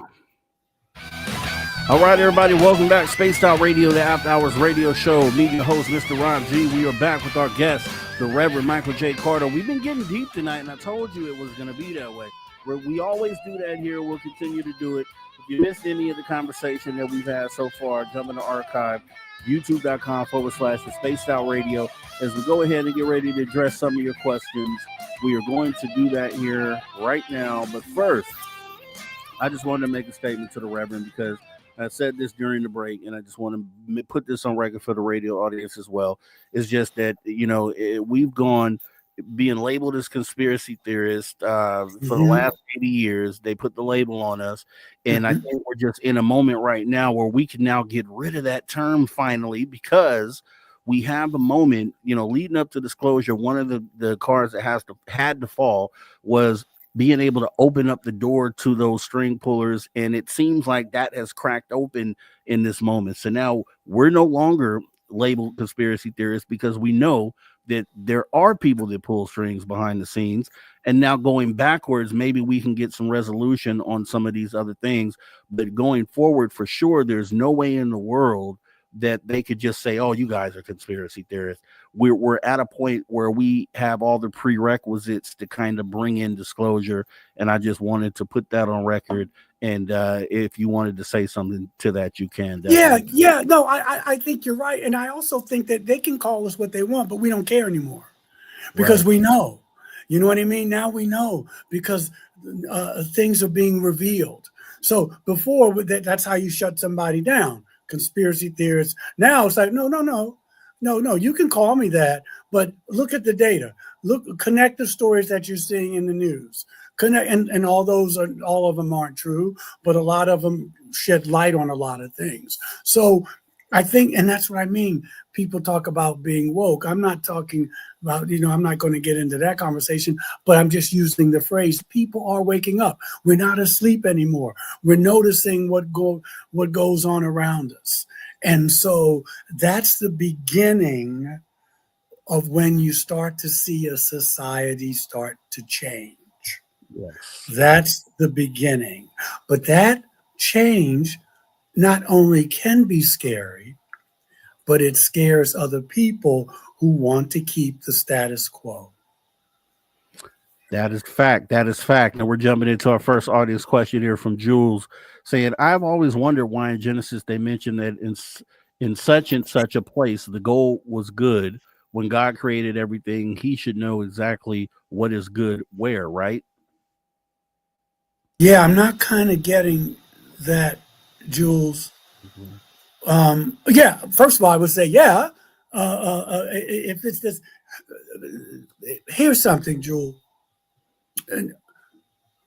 No, there is no word in the Hebrew language that means that omniscient, omnipotent, omnipresent. That's what we say God is. There's no Hebrew word for that. So I think that's what you're trying to get to, that if God is all that, then why, you just connect the dots. Then why would he not know this? Or why would this happen? And so, and that's the beginning of waking up. You're just asking questions. And that's big, because when I was coming up, if I asked a question, Well, if David is fighting them and they're fighting David, whose side is God on? Oh, we don't ask that question, Michael. Well, you troublemaker? Mm-hmm. Go sit over there. Go sit over there. Take your stuff and go sit over. We don't ask that. See, and we were raised with that. At least I was. I'm 68 years old. But now we're throwing that off. We're going to ask the questions. The questions are more important than the answers. So I see. I got a question for you. It's rhetorical. If you go to Numbers 31, verses 17 to 18, why does Yahweh want to keep the virgin girls? Now, it's rhetorical. We're not going to go into that. But that's another clue. If I'm the omniscient, omnipresent, omnipotent God, why am I collecting the spoils of war, but I want to keep the virgin girls for me? I didn't make it up. I just gave you chapter and verse. Look it up. It's right there. But we weren't told to look at those stories like that. You don't, what? You don't have, what? Come on. And that's what we're doing now. We're starting to ask the questions. We're starting to go deeper. We're starting to think for ourselves. Yeah. And that's what's exciting, but it's also what makes you dangerous. Great stuff. Great stuff. Super Crazy Movie Geek is asking you, what do aliens think about all our religions? Wow, great question. I don't know the answer to that, but I do know that if you read, again, if you go back to Billy Meyer, well, a lot of Billy Meyer stuff when he's dealing with the Palladians, they can be kind of harsh too, but they just think it's primitive. They just think, and only because the religions, because we say we believe this and then we kill each other. So it's not a really deep thing. And I think, and I'll reiterate this, Super Crazy Movie Geek, that we based our religions on them. And they didn't have time to say, hey, come on. If you go in Acts and there was one guy, Peter, and they healed someone and they saw Peter and Paul coming, and a guy got down on his knees and Peter said, no, don't do that. Stand up. I'm like you. They didn't have time for that. If you think I'm a God, okay, but I got a message. So, but people like Yahweh and a lot of these other extraterrestrials, they wanted that. They wanted the subservience. And that's how we got here today. We're subservient, we're praying, and obeying because we were taught that. We weren't taught to think from ourselves. So when these avatars and saints and messiahs and these people come along, they're saying, whoa, no. What you're seeking for outside of you is already in you. And that's how things start to change. It's evolution. It's evolution. So I can't tell you what all of them think about our religions. Again, I look at Billy Meyer's story and others where they say that this is superstition, because what they're saying is any God you see out there is also in you. And where have we heard that before? Any God out there is the same God that's in you. But we've been taught that everything is outside of us. If you go back and say, I was watching something on Facebook the other day, Morgan Freeman, they were interviewing him about what he believed. Did he believe in God? He said, I believe in myself. And the woman almost fell off the chair. Now, he never said he didn't believe in God, but what he was saying is that God is in me. Yeah. But when you hear, you see what they did to this rabbi 2,000 years ago. But when you say that, people think you're being arrogant. Yeah. They think you're being blasphemous. But he said that the kingdom of heaven is within you. It's within you. I like that, and I believe that as well. Miss Catherine Jones is asking you, if ET influences world governments, are the leaders aware? Hey, Miss Catherine, yeah. They are aware. That's what the Secret Commonwealth is saying.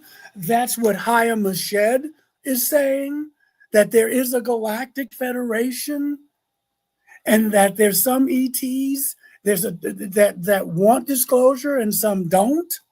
And Miss Catherine, you and I talked, with Brother Bledsoe, Chris. What's he saying with the lady? that basically what I'm hearing is that if we don't disclose, ETs will. That's why we got all this. What's going to happen in 2025? I heard some 2026, 2027. Something is speeded up. And so what does that tell us? That tells us that in some ways, Ms. Catherine and listeners, that disclosure is not up to us. Disclosure is up to them. Disclosure is up to them. And if we don't hurry up, they'll do it. They'll do it. Super Crazy Movie Geeks asking you, did aliens create humanity on Earth? According to the Mesopotamian text and according to the book of Genesis and other Aboriginal stories, Africa, Aboriginal stories in Australia, yes, they created us, taught us civilization, taught us how to go from animal husbandry to building streets, to building a banking system. In some stories, they taught us how to make beer. Ben Franklin said, beer is God's way of saying he loves us. According to those, what we will label myths, go to the book of Enoch, where they taught us how to make weapons. They taught us how to work with crystals. They taught us how to work with cosmetics. They taught us so many things. And Genesis, let us create man in our image. The Garden of Eden may have been a laboratory as opposed to just some garden but they created us. Now, again, I want to be clear, that doesn't mean that there is no ultimate creator, because you have to say, well, who created them? But yes, they had a hand in creating us. Homo sapiens, sapiens. Yeah. All right. We have the Jaquetta, who is asking, do you feel or think some religious leaders want to keep people take the word verbatim with simple description for control? Want to keep people.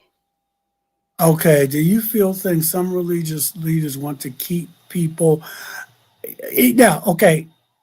Mr. Jaquetta, I think there are some religious and political leaders who want to keep us ignorant, that want to keep us fighting each other about what color we are, about who we sleep with, I think that there are people, because they benefit from that. And so the Bible has been used for control. We saw it in times of slavery and Jim and Jane Crowism. We see it now. We see how it's been used. You can use the Bible to justify anything you want. So I hope I'm answering your question, but I'm saying that if you go back and look at gods of the Bible, I haven't read Hebrew since I was in seminary, and it's all right here. You will see the difference between what we've been taught and what it says. And he doesn't tell you what to believe. He just tells you, read this. This is the Hebrew. And remember, you're going to have to read it from, it's translated from right to left, and then you get to decide.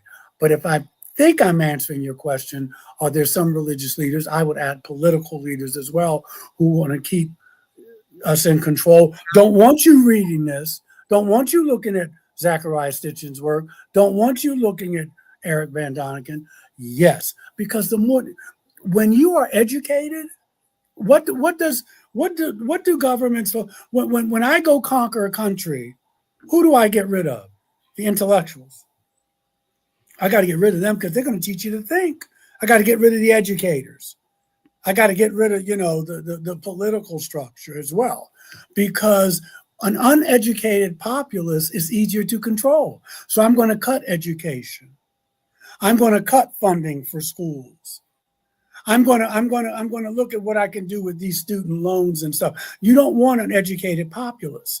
And then I can tell you what's the government. I tell you what's real. I'll tell you what's fake and what isn't. It's been happening for thousands of years. This is not new, but it works. All right. Super Crazy is back in the building again saying, what do you think God thinks about alien abducting humans? In God's eyes, are the aliens doing wrong? Oh, Super Crazy Movie Geek. I have no idea what God thinks. And I'm not as arrogant to sit up here and tell you what God thinks and what God sees through their eyes.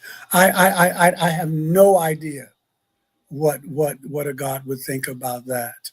I would imagine, though, to keep us from being too, I don't want to say uppity, but what we do to animals, we take animals and we tag them, or I take my dog to the vet. He probably thinks, what the hell is going on here? But I'm trying to tell him, baby, I'm doing this because you're sick. Or you need, I'm doing this because this is going to help you. I know the needle hurts. I know they got to take the blood. I know, but I'm trying to do this to help you. It's a crude comparison, but, maybe they have maybe some of these ETs have a different sense of ethics or morality. Was it Betty Andreasen?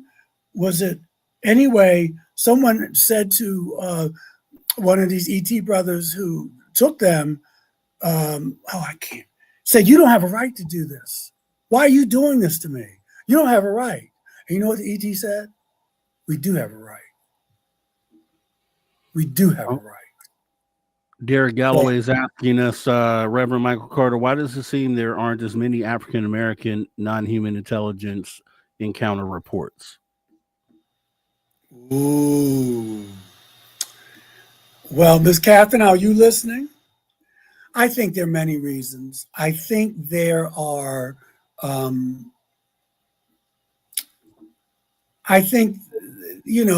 what information is privileged by the dominant culture has something to do with it. I also think, and I wish my brother Roderick was here, he says it so eloquently, that we are not always as open about it because of church, because of culture, because of the stigma that we already have, and then we're going to come out and say that we saw ETs. I think there are a lot of factors. I love when people ask that question. But that's what I think, and let me be clear, I'm trying to word it in a way. I think there's also the dominant culture, there's race involved. I'll put it like that. Sure.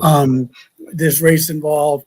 I also think in growing up in the church that it goes against, that doctrine, and people think you're crazy. There's a stigma.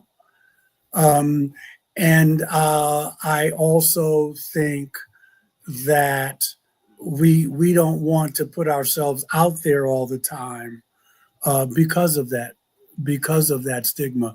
But I will say this real quick.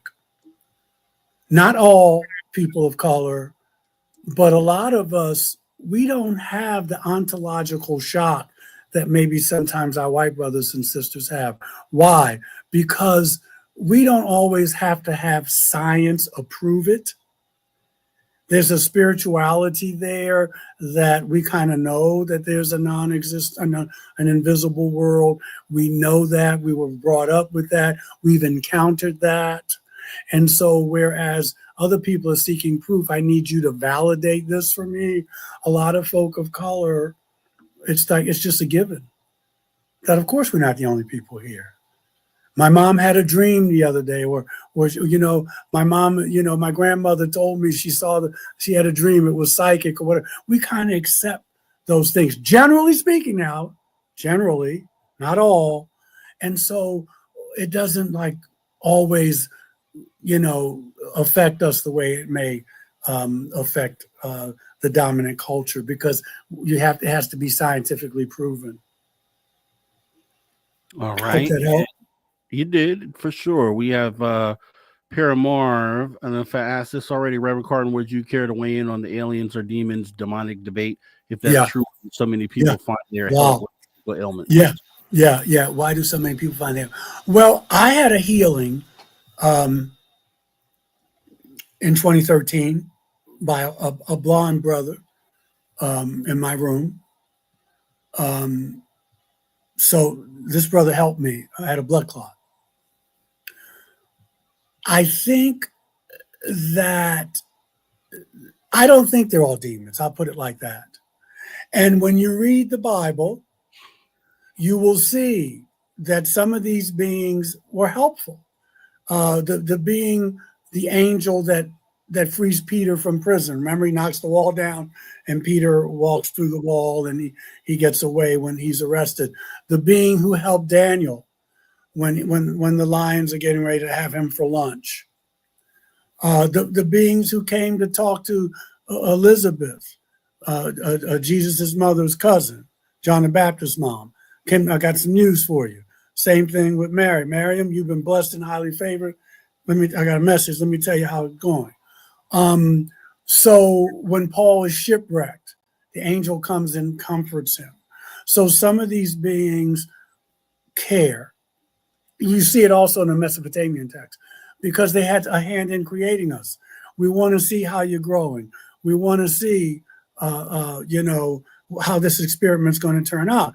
And then you have other Anunnaki or Nephilim, or when you go to the Tower of Babel, right? And the Lord, they get upset, because they're building this tower. You got to read into the story. I don't think that they were angry because they were violating building codes. Some people say they were trying to build a ship or whatever. But what was the Elohim's reaction? Oh, look at them. Look at them. If we let them get away with this, there'll be nothing they can't do. So they come down. And what do? They confuse our languages. Okay? They tear down because they didn't want to see evolution. We just want to keep them, So I don't think they're all demons. I don't think they're all angels, no pun intended. They're like us. You got some good people, you got some bad people, you got some fools. And so I'll leave that there. All right. We got 2 minutes left, 5 questions. So let's rapid fire these.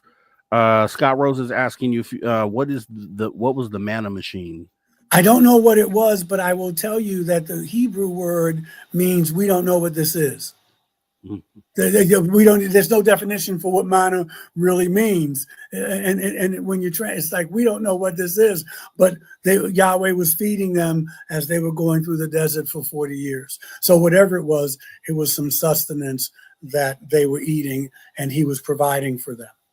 All right. Jose Sanchez is saying, if we are all God's creations, then that also include cryptids? I would assume so. Okay. I would assume so. We got Spiritually Awakened asking, are aliens or extraterrestrials helping humanity's awakening in any capacity? I would say yes. I wrote a book called, a cheap plug, Initiation, The Spiritual Transformation of the Experiencer. You can get that on Amazon. It certainly helped me. It transformed me. I was already doing the work, but when my contacts expedited my spiritual growth by changing our consciousness, by letting us, allowing us to be open to the unknown, to be open to the different, to be open that there's more to life than just this 3D a world that we live in, by letting us know that they've been here since the beginning of time. So, yeah. All right. And then Seymour Glass, why have the biblical scholars realized the book of Acts of the Apostles to be wrong and embellished recently? Well, I would say that I'm not familiar that they said it was wrong, but the Bible has been written and rewritten. And so, it wasn't dictated by a being. People wrote with agendas. When I was in seminary, and I went to one of the top seminaries in the country, we were taught to read the Bible like you read a newspaper. Who, what, when, where, how. What is the agenda? What are they trying to tell us? What people are they speaking to? All right. And we got 10 seconds. Tell everybody where they can find you. Amazon, michaeljscarter.com is my website. My fan page is Reverend Michael J. Carter on Facebook. You can also go to Michael J.S. Carter on Facebook. I'm there. I'm on Instagram. My email is you'll find all that out, and just write me. I'll write back to you. All right, Reverend. Thanks for coming in. As always, you're awesome. Mr. Rob G. Talk to you, brother. Be careful. Take care. God bless. Spaced Out Radio. Spaced Out Radio. You've tuned your dial to the right frequency.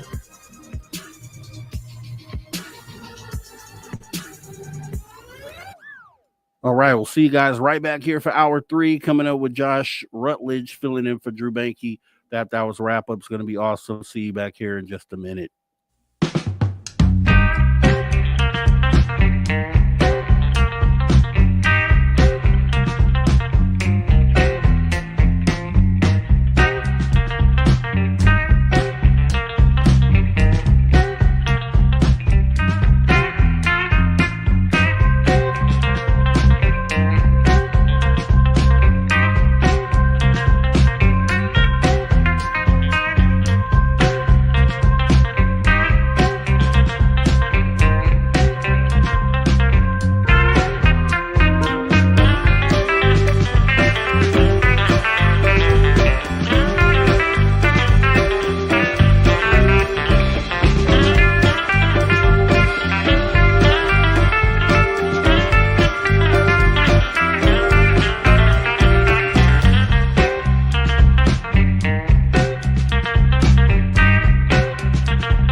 right, everybody. Welcome back. Space Out Radio after hour number 3. We're going to have a fantastic hour. We got Steve Stockton, Tales Untold, Missing Person Mysteries coming up. And then Josh Rutledge filling in for Drew Banky with the after hours wrap up. Some UFO weird news. It's going to be an awesome hour. Don't go anywhere. We'll be back in 5 seconds here. Here we go.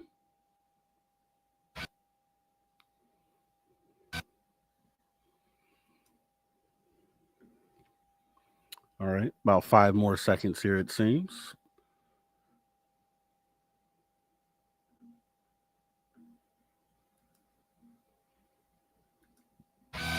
All right, everybody, welcome back. Spaced Out Radio, the After Hours radio show, after hour number 3. We want to go ahead and thank our guest, Reverend Michael J. Carter, for being awesome, stepping in, doing what he does.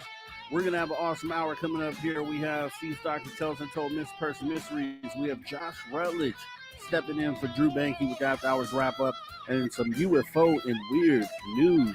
So let's go ahead and welcome the guy who talks to us every single night, Steve Stockton, Tales Untold, Missing Person Mysteries, and we appreciate him being a part of the After Hours radio show. As I always say, here we go. Let's get right on into it. Welcome to Tales Untold and Missing Persons Mysteries on Spaced Out Radio's After Hours. My name is Steve Stockton, and I'm here to take you on a journey of mysteries, legends, and true stories. Come, join me on this strange adventure of Tales Untold and Missing Person Mysteries. Jordan Naderer. 25-year-old Jordan Naderer was reported missing on October 13th, 2020 from E.C. Manning Provincial Park, usually referred to as Manning Park, in British Columbia, Canada, about 200 kilometers east of Vancouver. Jordan was Memorial University engineering alumni and recent graduate of the University of British Columbia. It's believed he set out for a solo hike on Frosty Mountain Trail in the park, but that is unable to be confirmed. He was last seen leaving his downtown Vancouver apartment at Seymour and Nelson Streets, wearing black pants and white running shoes and carrying a large olive green backpack at around 7 a.m. on October 10th, 2020. Jordan is described as 5 feet 10 inches tall with a slim build and has short brown hair. When he didn't show up for Thanksgiving dinner with friends 2 days later on October 13th, the search began. His black 2016 Honda Civic was found in the Lightning Lake day use area of the park at the Frosty Mountain Trailhead. His bank records showed that he had bought a cup of coffee at the Manning Park Resort, giving the family verification as to where he was. Jordan's parents flew to Vancouver from their home in St. John's to help in the search. For 5 days, search and rescue teams from several parts of British Columbia combed the area by air and on foot. Several volunteers also helped out. However, on October 17th, the authorities decided to suspend the search, stating they had exhausted all avenues. This case has been surrounded by controversy, with the Canadian Prime Minister becoming involved after many people believe the search was called off too early. Investigators believe Jordan was on a hiking trip that went poorly. The family launched its own private search, hired a drone company, and paid for a helicopter. They also appealed to Vancouver Police Department to reactivate the search as soon as possible and get the thermal imaging helicopters and drones and dogs involved. Early in the initial search, crews found a bag that authorities didn't think belonged to Jordan. But then, on October 18th, Jordan's mother, Josie, identified the contents of the bag as her son's, which included a hat and a pair of Oakley sunglasses. Pieces of down material used in pillows and jackets were also found in the park. It was similar material Jordan used to make crafts and had been found at his apartment, according to his father, Greg Naderer, who also submitted that off-trail footprints had been found south of Frosty Peak in an area that wasn't well searched. Greg asked the RCMP to search the area east of Frosty Peak based on new clues found by a private tracker. Search and rescue teams from 3 different districts near Vancouver resumed the search on October 22nd, but after nearly a month, no sign of Jordan was found. Jordan remains missing, and there have been no further updates. Number 4, Bart Schleyer. 49-year-old Bart Schleyer is thought to have disappeared on September 14, 2004, from Reed Lakes, Yukon Territory, Canada. Bart was a famous and experienced outdoorsman who loved everything about the wilderness. He was a trained scientist, an avid hunter, and spent months at a time in the great outdoors. His dad was a physician who loved hunting and introduced him to the lifestyle early on. Bart's sister, Claudia Downey, said this of her brother: "He didn't just like them, animals. He wanted to know everything about them, study where they lived and how they lived. My dad took Bart with him on safari to Mozambique when he was 10 years old. He had a chance to witness an incredible variety of animals that he could otherwise only read about. When he finally got a chance to hunt, he was drawn even closer. Hunting seemed to give purpose to his studies." Bart focused his education on wildlife biology and transferred to Montana State University and received his master's degree from there in 1979. Professor Don Collins, who taught an undergraduate class called Man and the Environment for more than 20 years, said, "Out of the 42,000 students who took that class, Bart was a standout. He was knowledgeable in everything wild, from animals and birds to flowers, trees, and shrubs. Bart spent a great deal of time alone in the mountains while working on his thesis, The Activity Patterns of Grizzly Bears in Yellowstone. It was as if he prepared his entire life to do this. He was superbly suited for the demands of the job." Bart organized the rest of his life so that he could spend as much time as possible out in the field. He used the traditional bow and arrows he fashioned himself. Needless to say, Bart felt right at home in the depths of the Canadian wilderness when he traveled there in 2004. And yet, his last contact was when a chartered float plane left him at the larger of the Reed Lakes in Canada's Yukon Territory on September 14. When his plane returned to pick him up 2 weeks later, Bart was gone. The man who could be described as a survival expert was nowhere to be found, which was odd because he was well prepared and had at least 2 weeks' worth of food in tow, as well as a tent and an inflatable boat. He was officially reported missing on September 30th, and the RCMP launched a comprehensive search but found nothing. According to the RCMP, Bart had lunch or supper in camp since there was food found that was still in the crate. He had used his boat and paddled it down the lake from camp. It was found around half a mile out. Mounties thought that Bart might have hiked to the highway and with deteriorating weather called it a day. Dib Williams, a friend of Bart's in Whitehorse, was dissatisfied with the RCMP's efforts and got his pilot friend Wayne Curry to fly them to the camp. The friends found that his tent had been knocked down, either by wind or animals, but his equipment was still there. They searched the area around the tent and found his backpack, bear spray, a knife, and a VHF radio. Deb and Wayne got increasingly concerned as they didn't buy the story that Bart would have hiked out when he left such key equipment behind.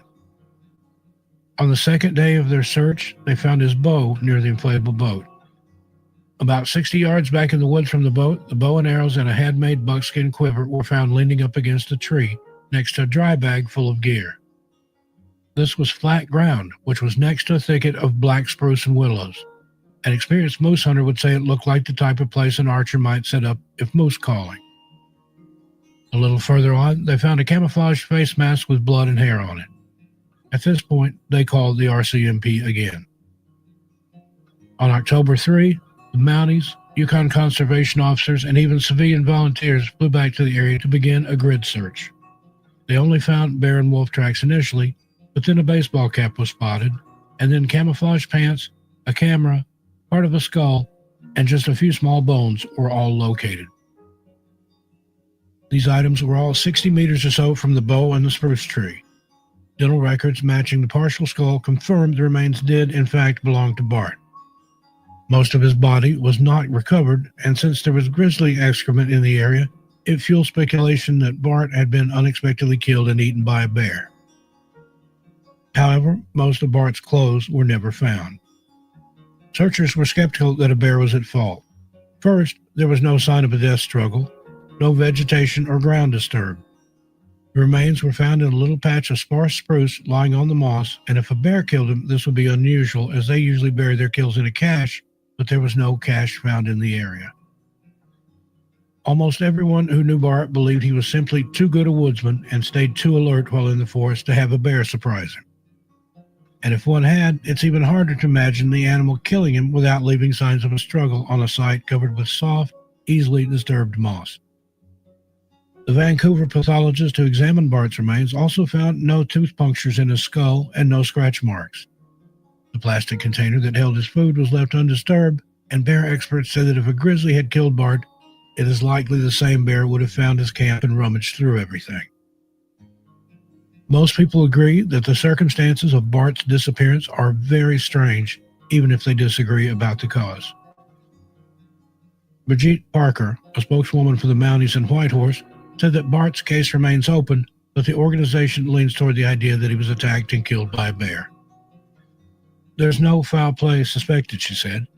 Everything at the scene suggested a bear attack and did not suggest foul play.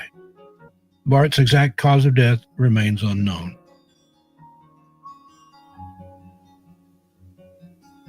Number 3, Gordon Segu. 50-year-old Gordon Segu disappeared on August 14, 2016, from Baby Monday Peak in the Cheam Range, which is located in the Fraser Valley region of the lower mainland of British Columbia near the city of Chilliwack. Gordon was hiking to Baby Monday Peak with 2 friends on Sunday, August 14, 2016. He wanted to explore a different peak, so he went ahead of the group and disappeared. His friends said he was physically and mentally strong. He was a long-distance runner and had completed several marathons. His friends and family also said he was an experienced hiker who knew the area well. Search and rescue crews were first called out on the night of August 14th to look for Gordon in the Chilliwack River Valley. He was last seen near Baby Monday Peak. A large search was organized with ground teams, helicopters, drones, and police dogs. The crews thoroughly searched the area but did not find a trace of Gordon. His family had returned to the mountain daily, assisting in the searches. North Shore Search and Rescue even brought in a thermal imaging camera. After a week, on August 21, Chilliwack Search and Rescue recommended to the RCMP that the search be called off. They said, after consulting with search and rescue managers from Kent Harrison SAR, Coquitlam SAR, and North Shore Rescue, the management team from Chilliwack SAR reviewed all aspects of the search operation on Sunday. A report was presented to the Chilliwack RCMP recommending the suspension of the search. Members of Gordon's family thanked the various search and rescue teams for their courageous and tireless efforts in a statement.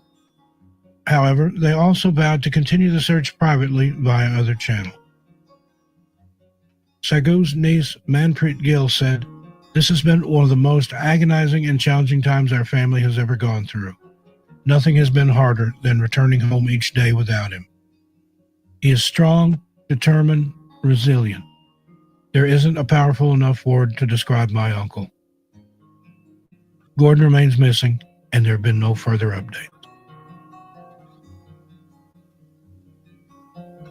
Number 2 and 1.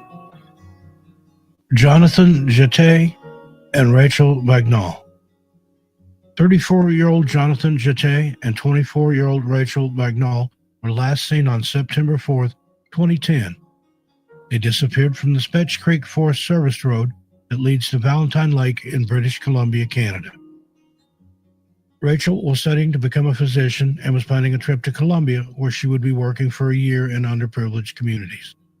She had been hiking since the age of 5. Jonathan worked for the government in Quebec and was an avid climber. The couple were planning to enjoy their last few days together by hiking and visiting Valentine Lake near Pemberton before Rachel was to move abroad. According to bank records, the couple visited Tim Hortons in Squamish on September 4th, where they purchased a coffee and a hot chocolate at 7:42 a.m. From there, they traveled through Whistler, Pemberton, and towards Birken before parking on the Spetch Creek Forest Service Road and presumably taking the trail that would lead them to Valentine Lake, about a 5-hour hike. It was Rachel's sister, Elizabeth, who notified authorities that something was amiss on September 8th when the couple hadn't returned to Vancouver as expected on the 6th. Jonathan's 4-door Toyota Echo was found by authorities on the service road almost immediately. They recovered the empty cups from Tim Hortons coffee shop from the car, as well as a cell phone. The records showed that Jonathan hadn't made any calls after September 3rd. Nothing else noteworthy was found in the area around the vehicle. A full search and rescue operation was launched. the RCMP climbing team was sent to rappel down and search. Rescue dogs and cadaver dogs were brought in. No trace of the couple was found. The official search was called off in October, more than a month after the couple were first reported missing. Police were provided with a tip that a witness saw smoke in the area above Peg Creek during the days that the couple would have been camping. Unfortunately, nothing was discovered. A couple months later, in December of 2010, another witness in Mount Curry reported some unusual bird activity. After the long wait for the snow to melt, police met the witness on the ground and mapped out the area where the bird activity had been observed. It was then searched with multiple teams, all coming up empty yet again. Police have looked through Jonathan and Rachel's homes, Facebook accounts, cell phone records, and personal computers, as well as their bank accounts and credit cards, and found nothing. Although a few new pieces of evidence have surfaced, like some nail clippers which were DNA tested and the discovery of an old fire pit near the Peg Creek area, these leads have proven to be dead ends. All right, that is Steve Stockton Tells Untold Missing Person Mysteries. Once again, appreciate Steve Stockton being a part of the After Hours radio show right here on Spaced Out Radio. It is always awesome to hear that. But these people are missing, so hopefully they get closure. The families get closure at some point down the line. Next up, we have Josh Rutledge stepping in for Drew Banke with the After Hours wrap-up. Here we go. You're an irredeemable monster! Come here, I'm gonna eat you! Get in my belly! Kick him in the nard! He doesn't have nard! Do it! This man's got nard! You monster!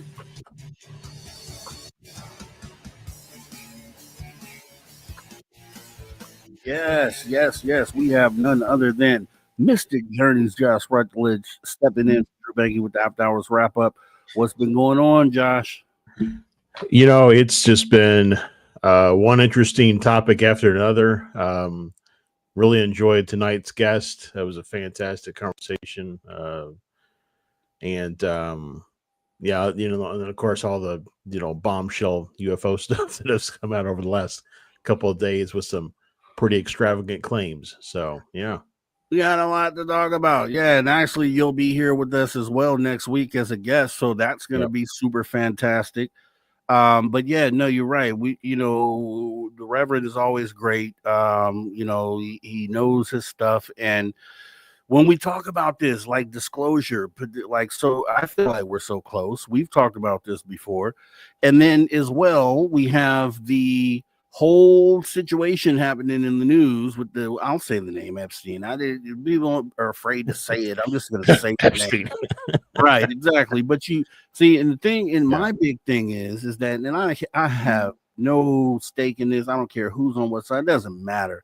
I think what we're getting to see is, for one, we're seeing people who usually would be against each other coming together as one for once in a lifetime.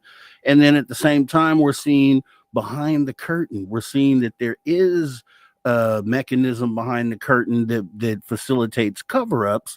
And so now that we have this newfound information and we know that there is no conspiracy theory, we know that likely anytime they use that label, it means they're covering something up. So we can go backwards and look at other things like the UFO subject, the cover-up there, all the other cover-ups, and then kind of know that there's probably more to the story just based on what we're going through right now. What do you think about that, Josh? Yeah, it's possible. And I also don't want to get too far into the political side of it, but I'll say that it's also equally possible that that it's a very personal reason to kind of stomp it down and say there's nothing to see here, right? Because there may be folks that don't want to be associated with it if it comes out. So I think that's probably as vague as I can be in my response. But so you're right. I mean, it's possible that there really is nothing there, and we can use that as a template to look back at other conspiracies to see where there may be, have been some other clues or disinformation provided over the years. or there is something there and it's just personal, and so it shouldn't be applied or looked at anything else. You know, we shouldn't use it as a template when we're looking at other conspiracies. So I don't know, and I'm kind of on the fence as to which way it is. I also don't put it past. I mean, at the end of the day, whether you're conservative, liberal, Republican, Democrat, independent, whatever the case may be, most politicians will say whatever they need to say to get elected. And it's very possible that there is something there.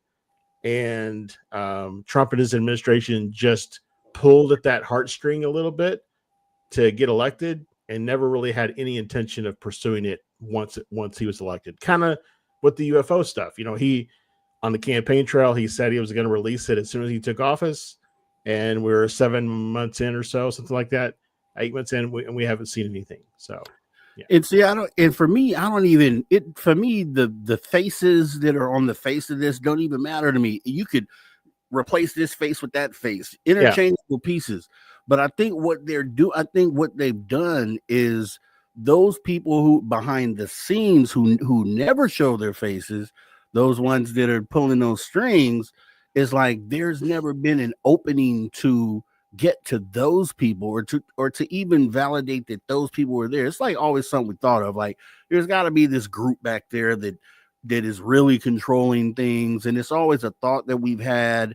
We've been labeled conspiracy theorists by the government themselves, and so it's like a moment for us to, like, just like on the Wizard of Oz when they got to look inside and see the guy pulling all the levers and doing all the stuff. Yeah. It's like we're getting that peek behind there. So now, yeah, for me, I don't think you can even use the term conspiracy theorists anymore, because we know that usually if you're going to use that against us or against anyone, it means you're hiding something.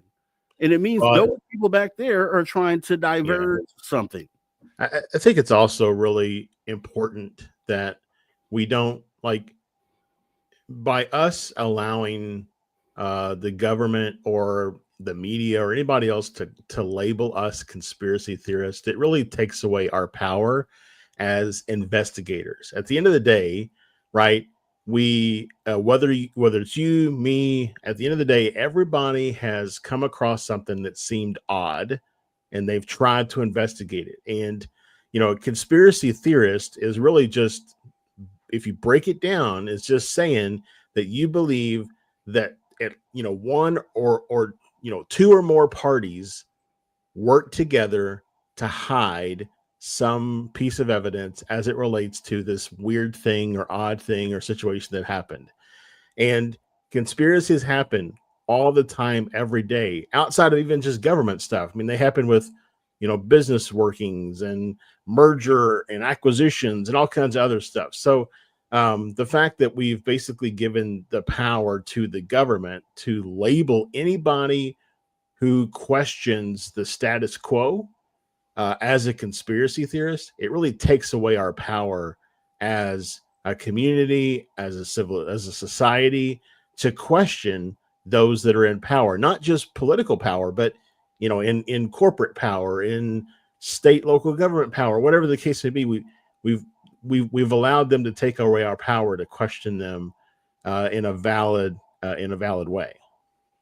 Yeah, and those people behind those closed doors who we've never got to see their faces or still don't know their names or who they really are, but we've been able to now at least look through the cracked door. And I think at this point, they are afraid of the one thing that could really get to them, and that's unity. Who would have thought unity between human beings putting their differences aside? Who ever thought that would be the power, the superpower that we needed to kind of get through? Yeah. Right. And I think it's beautiful. I'm originally from Kentucky, and on the Kentucky state flag, above the seal, around the seal, it says, "United we stand, divided we fall." And I think that's 100% true. And when we look back through our, kind of history as humans, anytime we've been united, we've got stuff done. But so what's the goal? The goal is to divide us as much as possible. That's right. We're going to get back into the conversation because, like I said, it's a tough conversation to have on the road to disclosure without getting too deep. I think we've done that. We'll be right back after the break to wrap this whole thing up on Spaced Out Radio, the After Hours radio show. See you back in a minute. All right, we are clear. And yeah, so we are, So we're not actually being political, guys, just so you know. There is a lesson, I think, for everyone to learn in this, as far as just knowing that the people behind those closed doors, those untouchable people who control every aspect of everything that we do. I mean, just think about everything, not just what's currently going on, but just a million other things that those people behind the scenes pull the strings on. Just being able to see that those people exist back there, and then knowing that you are not a conspiracy theorist, that when you have this feeling and your senses are telling you that something is wrong, and there's nothing wrong with talking to that. But if you guys, I don't want people in the chat to get all left, right, political or Democrat, Republican. It has nothing to do with that. So if you guys are doing that out there, please stop. And moderators, please delete any of the back and forth stuff. Yeah, I tried to make it clear that this is not a party issue. This is those in power will always try to manipulate those without. And the truth of the matter is that there are way more of those without than there are of those with. So, yeah, if you guys open your minds up, man, that's the trap a lot of people fall into. Is this side? Who cares about that? You guys are all human beings. We're all human beings. We all bleed the same. Period. And anytime you come into a show that I'm a part of, I just ask that you leave all that stuff at the door. Don't bring that stuff into the show because it has nothing to do with that. This is human beings trying to get to disclosure, trying to change the world, trying to make things better on this planet. Nothing more, nothing less. Yep. Well said, Rob. Oh, it just gets to me, man. Gets to me. The people would just, But how you been, Josh? How you been, man? I've been doing great, man. Got all kinds of stuff going on. Arizona is like a hotbed right now. I was out at a friend's house last night, actually, and we saw some weird stuff going on. I'm playing around with the UAP dog whistle, and making it into a binaural meditation to see where that goes. So be experimenting with that soon. I think you told me where you could find that at. Where can you find that at again? Let me write this if you Google UAP dog whistle, there's all kinds of sites that have it. I've got it hosted on my website for anybody who wants to grab it there. Okay. You can go to ourmysticjourneys.com/UAP dog whistle, or if you just go to ourmysticjourneys.com on the main page, there's a link at the top for UAP dog whistle. But yeah, it's pretty cool. Getting into it. So. And what is it exactly? Is it an audio file or what is it? Yeah, it's a collection of different audio sounds. So it's like 432 hertz, 528 hertz. There's like an underlying kind of ocean sound. It's just kind of, like almost like a brown noise type sound that's kind of going up and down in volume at random intervals to kind of mimic the ocean. There's a sound that pings every 17 hertz. So we can't hear it. It's at a volume we can't hear. Same thing for there's one at 2.7. And so the thought is from the Skywatcher guys is that they play this audio. It doesn't matter how loud you play it, but they play this audio and UAP showed up. But I started thinking, well, what if I took that audio and basically broke up 432 and 528 across, ears? So 432 over here, 528 over here. Mm-hmm. It creates then a binaural beat of 96, which is in the gamma range, which is like deep, profound spiritual enlightenment type meditation range, like monks that meditate for hours and hours, are seeking to get to that range. So I I thought I'd try the same and just see, do a meditation with it and see what comes of it. So that's awesome. That's awesome. We'll definitely have we'll be talking about that next week. So make sure you guys come in and watch that show. Josh will be here next Saturday with us as a guest. We're gonna have a great time. So hit your notification bell on that and make sure you're back here. We're coming back here in 5 seconds. Hopefully it doesn't crash on me, but I have a feeling it will. Here we go. All right, welcome back. Spaced Out Radio, the After Hours radio show. We are in the third hour, after hour number 3, the back half of the third hour. Getting some of the after hours wrap up with Josh Rutledge, who's stepping in for Drew Banky, who will be back next week. Guys, remember, if you missed any of the awesome conversation we had with the Reverend earlier tonight, Reverend Michael J. Carter, jumping up archive, it's 100% free. It's youtube.com/at Spaced Out Radio as we get back into it here.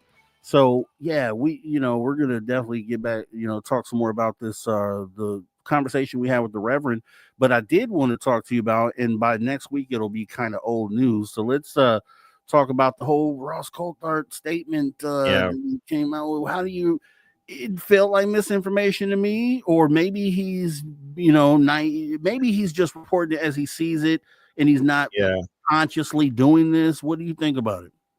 I don't know. I'm of a couple of different minds. One, he said it while on somebody else's show. So he was being interviewed and he kind of dropped it on there.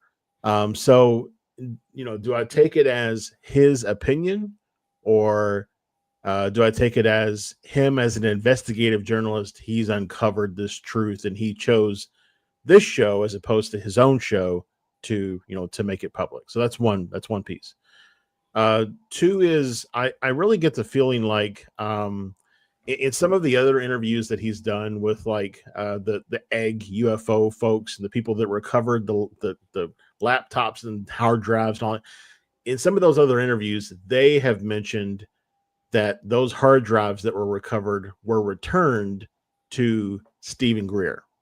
And so I wonder if, anybody who knows anything about Stephen Greer knows that he is adamant that the Tic Tac is a human created reproduction vehicle and blah, blah, blah. So it sounds like maybe Coulthard is either just, taking on Stephen Greer's, perspective or stance on this, or potentially he's even had a conversation with Greer and Greer has shown him something that has led him to this. I think that the whole statement around people who see UFOs are always said, incredible, I'm going to paraphrase this, but incredible sightings require incredible evidence. So I think the same is true here for Ross. If you're going to make this claim, you have to produce something to back it up. Yeah, I agree. Now, let me ask you this, because when I saw him say this, and actually for anybody who knows, we're talking about Ross Coulthard came out and said that he's, and I have the quote here, that he's under, just let me make sure because I want to say this right. Basically, he's stating that I now know categorically that the Tic Tac is Lockheed Martin technology. He goes on to also talk about the drones in New Jersey being China. Which it's just bananas. Both of those things are bananas. So when you said that he had said this on someone else's show, what was that? Because the first time I saw him say it was on Need to Know with him and Bryce Zabel. Did he say it again before that? No, that's where I saw it as well. Okay. But I mean, that's not his show, right? That's not the show that he does for News Nation. Oh, you mean the reality check?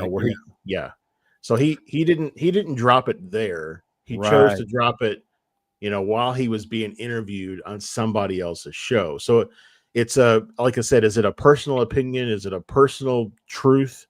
Or is it him as an investigative journalist using this other show to reveal this piece of information?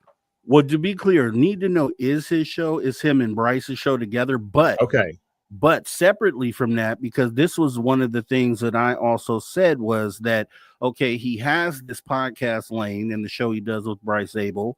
Then he also has the national outlet through News Nation with the reality check. And I was like, okay, he said it here, but he didn't say it over here on News Nation. So that was weird to me. But then also, were you aware that Rep Burleson had already said this or came with the same idea like a month ago? Did you hear that soundbite? I did not. Okay, I want you to hear that. And it gives me an excuse to go ahead and play it again. So this is a soundbite from about a month ago. Rep Burleson saying exactly the same thing that Ross Coulthard was coming. And it was weird to me because I don't know if he knew this clip was out there, but this was Rep Burleson over a month ago saying this. But there was a really funny story about these Tic Tacs and drones and these sightings. And I was saying, you know, it's probably U.S. military technology they're not disclosing. How insane would it be for the U.S. to be like, by the way, here's the latest weapon we've developed. It can fly and move through space and time. However, in the article, it said the sightings were 70 miles away from a naval research base for advanced aeronautics or whatever. And I was like, are we stupid? Come on. Like, the U.S. So not all of it, but I think one of the stories, one of the explanations we get often is that the U.S. government likes the narrative of aliens because it does two things. It throws people off the scent of the weapons tech they're developing, but it's also terrifying to our adversaries if they do believe that aliens have allied with us and have given us advanced tech.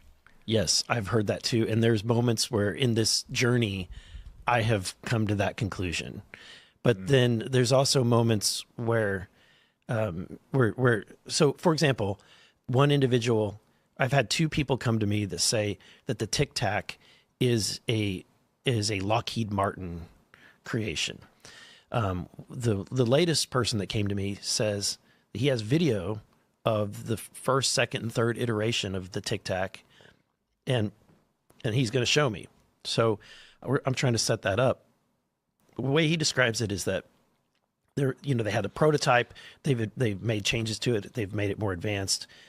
And then now it's in iteration number 3, which I did see a photo of, and it looks like pretty advanced military like craft, like a plane, but it's clearly human made. It's nothing that I've ever seen, our military has, but his claim is that they have discovered a propulsion that's a new type of propulsion. They used it in the first iteration, which was the Tic Tac. They have an intermediary one that they are more advanced with. And then now they're putting it inside of what looks conventional so that it's not obvious. Disguised. Oh, that's interesting. So you're saying eventually the tech makes its way into things that we're already familiar with. Well, right. But I thought you were explaining that if someone were to see it, they'd say it's a plane. Right. They would say that's a military plane. Okay, so that was Rep Burleson on the Tim Pool podcast like a month ago. And he is already saying all this. So it was strange to me when I saw Ross kind of trying to bring this as like breaking news and making this be something like he's the first one to bring out. So my question was, and I talked about this yesterday on yesterday's show, is like, okay, Rep Burleson just told you right there, someone came to him or a couple people, and they showed him images of what appeared to be early versions of the Tic Tac, and then newer versions as well. They're going to bring them another version coming soon. My question was, who was doing that? Was it done in the skiff? Probably not, because he wouldn't be on a podcast, talking about it. So it had to be someone who maybe stopped him in the hallway or someone that caught him at the diner. So who is this person that showed him that? Is it the same person that Ross Coulthard is talking to? I don't know if that's Stephen Greer. I know a lot of people are saying Stephen Greer, but I don't know if either one of those people put a lot of stock into Stephen Greer's claims. So I'm feeling like it's probably somebody else. But the thing is that it seems to be like an active misinformation campaign. That's what I've gathered so far. I don't know. What do you think? It's interesting. I also think that it's let's say that it is Greer that is the mystery person that's showing them this. because of the controversy associated, they can just be like, you know, an unnamed person, and it can still be grayer. So that's one piece. And then the other one is I made a little short clip of that post, that comment that Russ made, and I put it on my own YouTube and TikTok, and I got some feedback from folks. And one person said, and I'm gonna read you verbatim, said, components are built for the Tic Tac, as you call it, by Proceris Technologies, which is now owned by Lockheed and final assembled in Palmdale, California. So I don't know, you know, I don't know, you know, if it sounds credible, it sounds informed. But then on TikTok, I got a bunch of people saying, well, then I was abducted by Lockheed Martin or whatever in 1968, because their abduction story involves a Tic Tac. So, you know, we've talked about this before on your show. I've talked about it with Dave and other shows. The problem with making claims about something where the only way the claim could be defended is if the originator, which we suspect is ET or aliens, would be for them to come forward and say, no, you're wrong. And so just like the crop circles in 94, where those two guys said they made it all with ropes and boards and all the stuff that Greer said, like it's easy to make those claims because the originator is not going to defend themselves. Right. And just like you said, and I agree with that. And I was talking to Sir Brian Bowden last night, and I was telling him, you know, if we were to look, so let's go back to basics. Let's just look at what we do know. And so what we do know is that Lockheed Martin has released everything that they've released since the 50s have been angular sort of craft. They've taken on a specific sort of design language when you look at everything that they've released. So nothing that indicates that they have anything like a Tic Tac being developed just based off of what they've released previously. So I don't see a drastic, all of a sudden they've you know, released a B-21 or whatever the last thing they released was, and then all of a sudden they have a Tic Tac. Plus it goes back to the 50s. So what we do know, if we go back to basics, we do know that there are anomalous craft coming here from somewhere else. We know they exhibit anti-gravity technology. We know that the government has released these angular craft. So if I see something in the sky anomalous, until the government shows me something else, then we have to go with what we know, which is that we have ET tech that is coming here from somewhere else. And that's all we can really, that's as far as we can take it until someone shows something else. Yeah, and it's really interesting. I mentioned I was out at a friend's house last night. We were doing some woo stuff, and I was using dowsing rods, you know, to ask questions and get, you know, yes, no responses. And this topic came up, and my friend that I was with, he said, you know, is Ross telling the truth? And the rod's uncrossed for no. And we got into the origin of the Tic Tac and what the you know, the yes no crossing of the rods, where we led to is that the Tic Tac was discovered, half buried, and has been attempted. And so basically they can make it work, but they don't know how it works. They aren't able to create any more of them, but they can make it work. And it was built by a previous iteration of humanity, the Atlanteans, the Lemurians, somewhere around in there, that they built it. But like I said, it was discovered. They can fly it around, but they can't do anything else with it because they don't know how it works. They don't understand the science, the physics, all of that kind of stuff that makes it work. And so in that regard, Lockheed Martin maybe is the company that found it and obtained it from the government to investigate and all that kind of stuff. But did they build it from scratch? I don't think so. There you go. I think ethically, morality, people should be brought to trial if that's the case, because that means they've willingly sent men and women, soldiers, to their death when they have technology that could have prevented or even stopped a war in its track.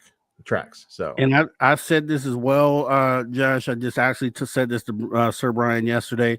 And I was like, Ben Rich famously, we have the tech to take ET home. And I was telling people how you can look at that two different ways, saying, okay, we built something unlikely, or that we've retrieved an object that could take ET home, more likely, very likely. And so that lines up exactly what you said. Maybe they recovered Tic Tac. They can't build one on their own. They can't reverse engineer it, but maybe they can fly it. I can go with that. That sounds logical, but then it's not man-made craft, and it's still extraterrestrial craft at the end of the day.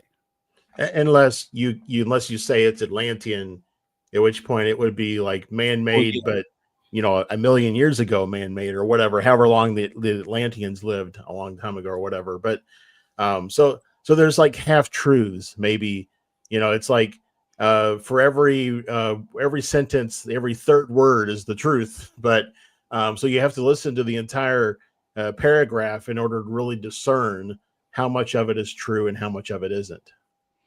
This is true, and we're getting right into it, but we're going to go ahead and stop it right here, Josh. I appreciate the After Hours wrap up. We're going to next week. Exactly. We're going to get into it. We're going deep next week with Josh Rutledge. Josh, thanks for filling in for Drew. Yep. We will be talking again soon, sir. Thank you. All right, take care. All right, guys, Josh Rutledge next week. Make sure you do not miss that show. We're going to go deep as we always do. And right now we're going to just go ahead and get into some UFO weird news, try to get a story out before we end the show here. Here we go. Ladies and gentlemen, can I please have your attention? I've just been handed an urgent and horrifying news story. And I need all of you to stop what you're doing and listen.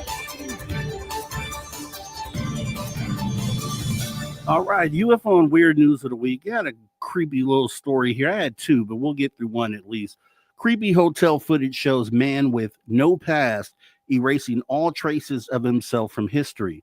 The mystery surrounding Peter Bergman's unusual death still hasn't been solved. Social media users have been spooked after watching chilling closed-circuit television footage depicting the final movements of an unidentified man before his mysterious death. Video taken from inside the Sligo City Hotel in Ireland captured the comings and goings of a bloke known only as Peter Bergman, which is the alias he checked in under. It recently resurfaces on social media 16 years after the mystery man's body was discovered at Ross's Point Beach. The clip was shared to TikTok alongside the description, "A man with no past is quietly erasing himself." The footage sheds light on Bergman's unusual activities before his remains were discovered on June 16, 2009. 4 days before locals made the tragic find at Ross's Point Beach, Bergman arrived at Ulster Bus Depot in the Irish city of Derry before boarding a bus to Sligo.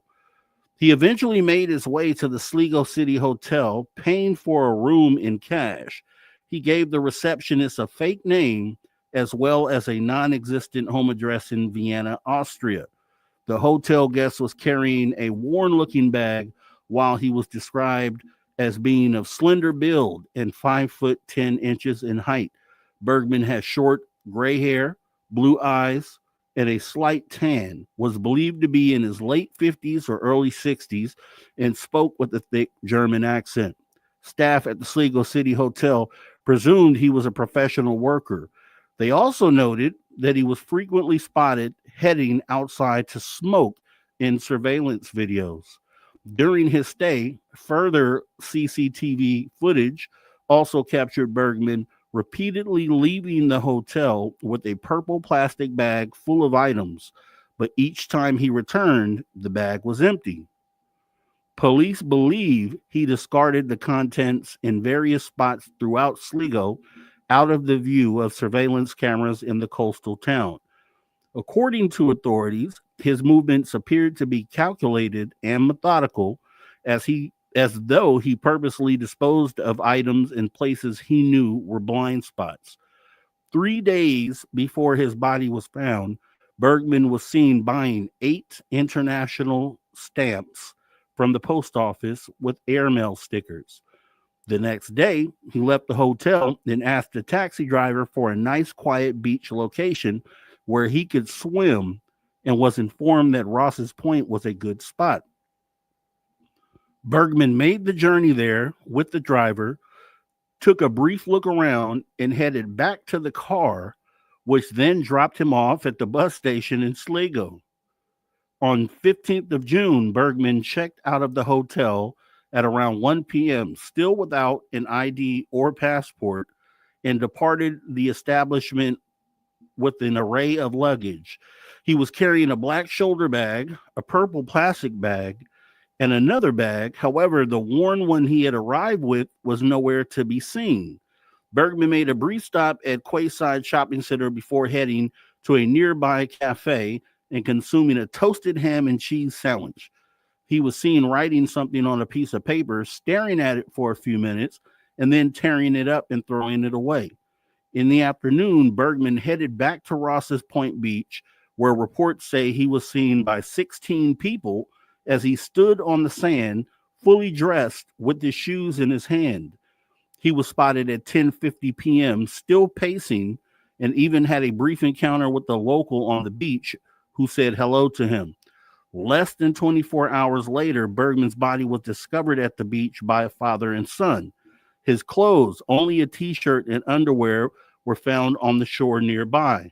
After the discovery of Bergman's corpse, police in Ireland launched an investigation into the bizarre case, which spanned across 5 months. A post-mortem revealed that the man had advanced stages of prostate cancer and bone tumors, while his heart had signs of previous ischemic heart disease. Despite all of these conditions, there was no trace of medication in his system. The official cause of death was determined to be acute cardiac arrest, as there were no water in his lungs with no signs of struggle or injury. It is thought that his heart failed just moments before he went into the sea. Strangely, the labels of each item of clothing found on Bergman's body had been removed. Cops scoured databases, desperate to find a photograph, fingerprint, or DNA match for the man, but it was futile. The Gardaí then called time on the 5-month investigation, having been unable to get to the bottom of Bergman's true identity. More than 15 years on, questions regarding the unusual circumstance surrounding Bergman's passing largely remain unanswered. No relatives or friends have come forward, despite numerous public appeals in Austrian and German publications, as well as in Ireland. Bergman's body was laid to rest in Sligo, following a funeral service which was attended by 4 Gardaí officers. Very, very strange. Never heard that story before, but we'll go ahead and leave you with that. We want to go ahead and thank our guest here tonight, Reverend Michael J. Carter, for coming in, being awesome. As always, we're going to go ahead and thank you guys as well. We're going to thank Josh Rutledge for stepping in for Drew Banky tonight with the After Hours wrap-up. We also want to thank the man that you hear right there, Mr. Ron Bumblefoot. He's the man that rocks us out each and every weekend and reminds us to never say never again, because, yes, the phenomenon is real, which means anything and everything is possible. So if you love what you saw tonight, go ahead, throw your horns up. Also, we want to thank our viewers online and listeners on terrestrial radio and digital platforms, when and wherever in the world you may be listening from. We appreciate you for tuning your frequency to Spaced Out Radio, where we do what we do best. What's that, you ask? We own the night. Remember, the show is copyrighted Spaced Out Radio, SR Media Ventures Limited. It has been a pleasure serving you. Once again, as your host, I'm Mr. Rob G. This is the After Hours Radio Show. And to all you space travelers out there, it's not a goodbye nor a farewell. However, as we go off air for the night, you can best believe we'll be right back here doing the same thing, same time, same place. So, guys, we will see you next time. Make sure you show up, hit the notification bell. Take care.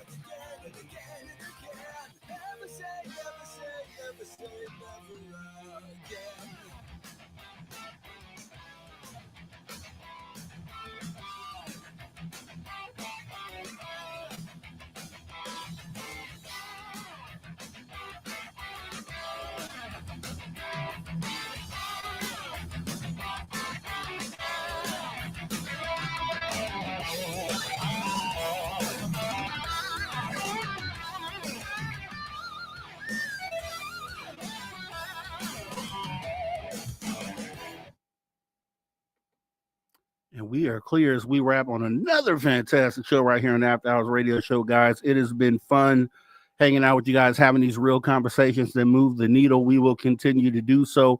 We'll be right back right here next weekend. As you saw, Josh Rutledge will be the guest.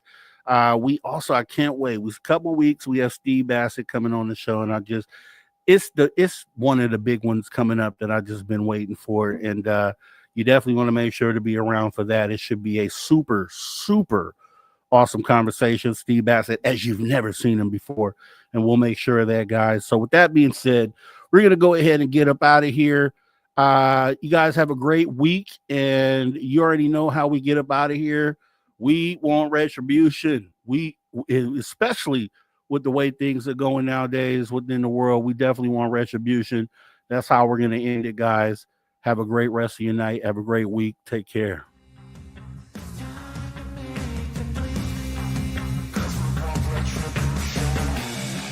Cause we want retribution. Oh yeah, we want retribution. Oh yeah, we want retribution.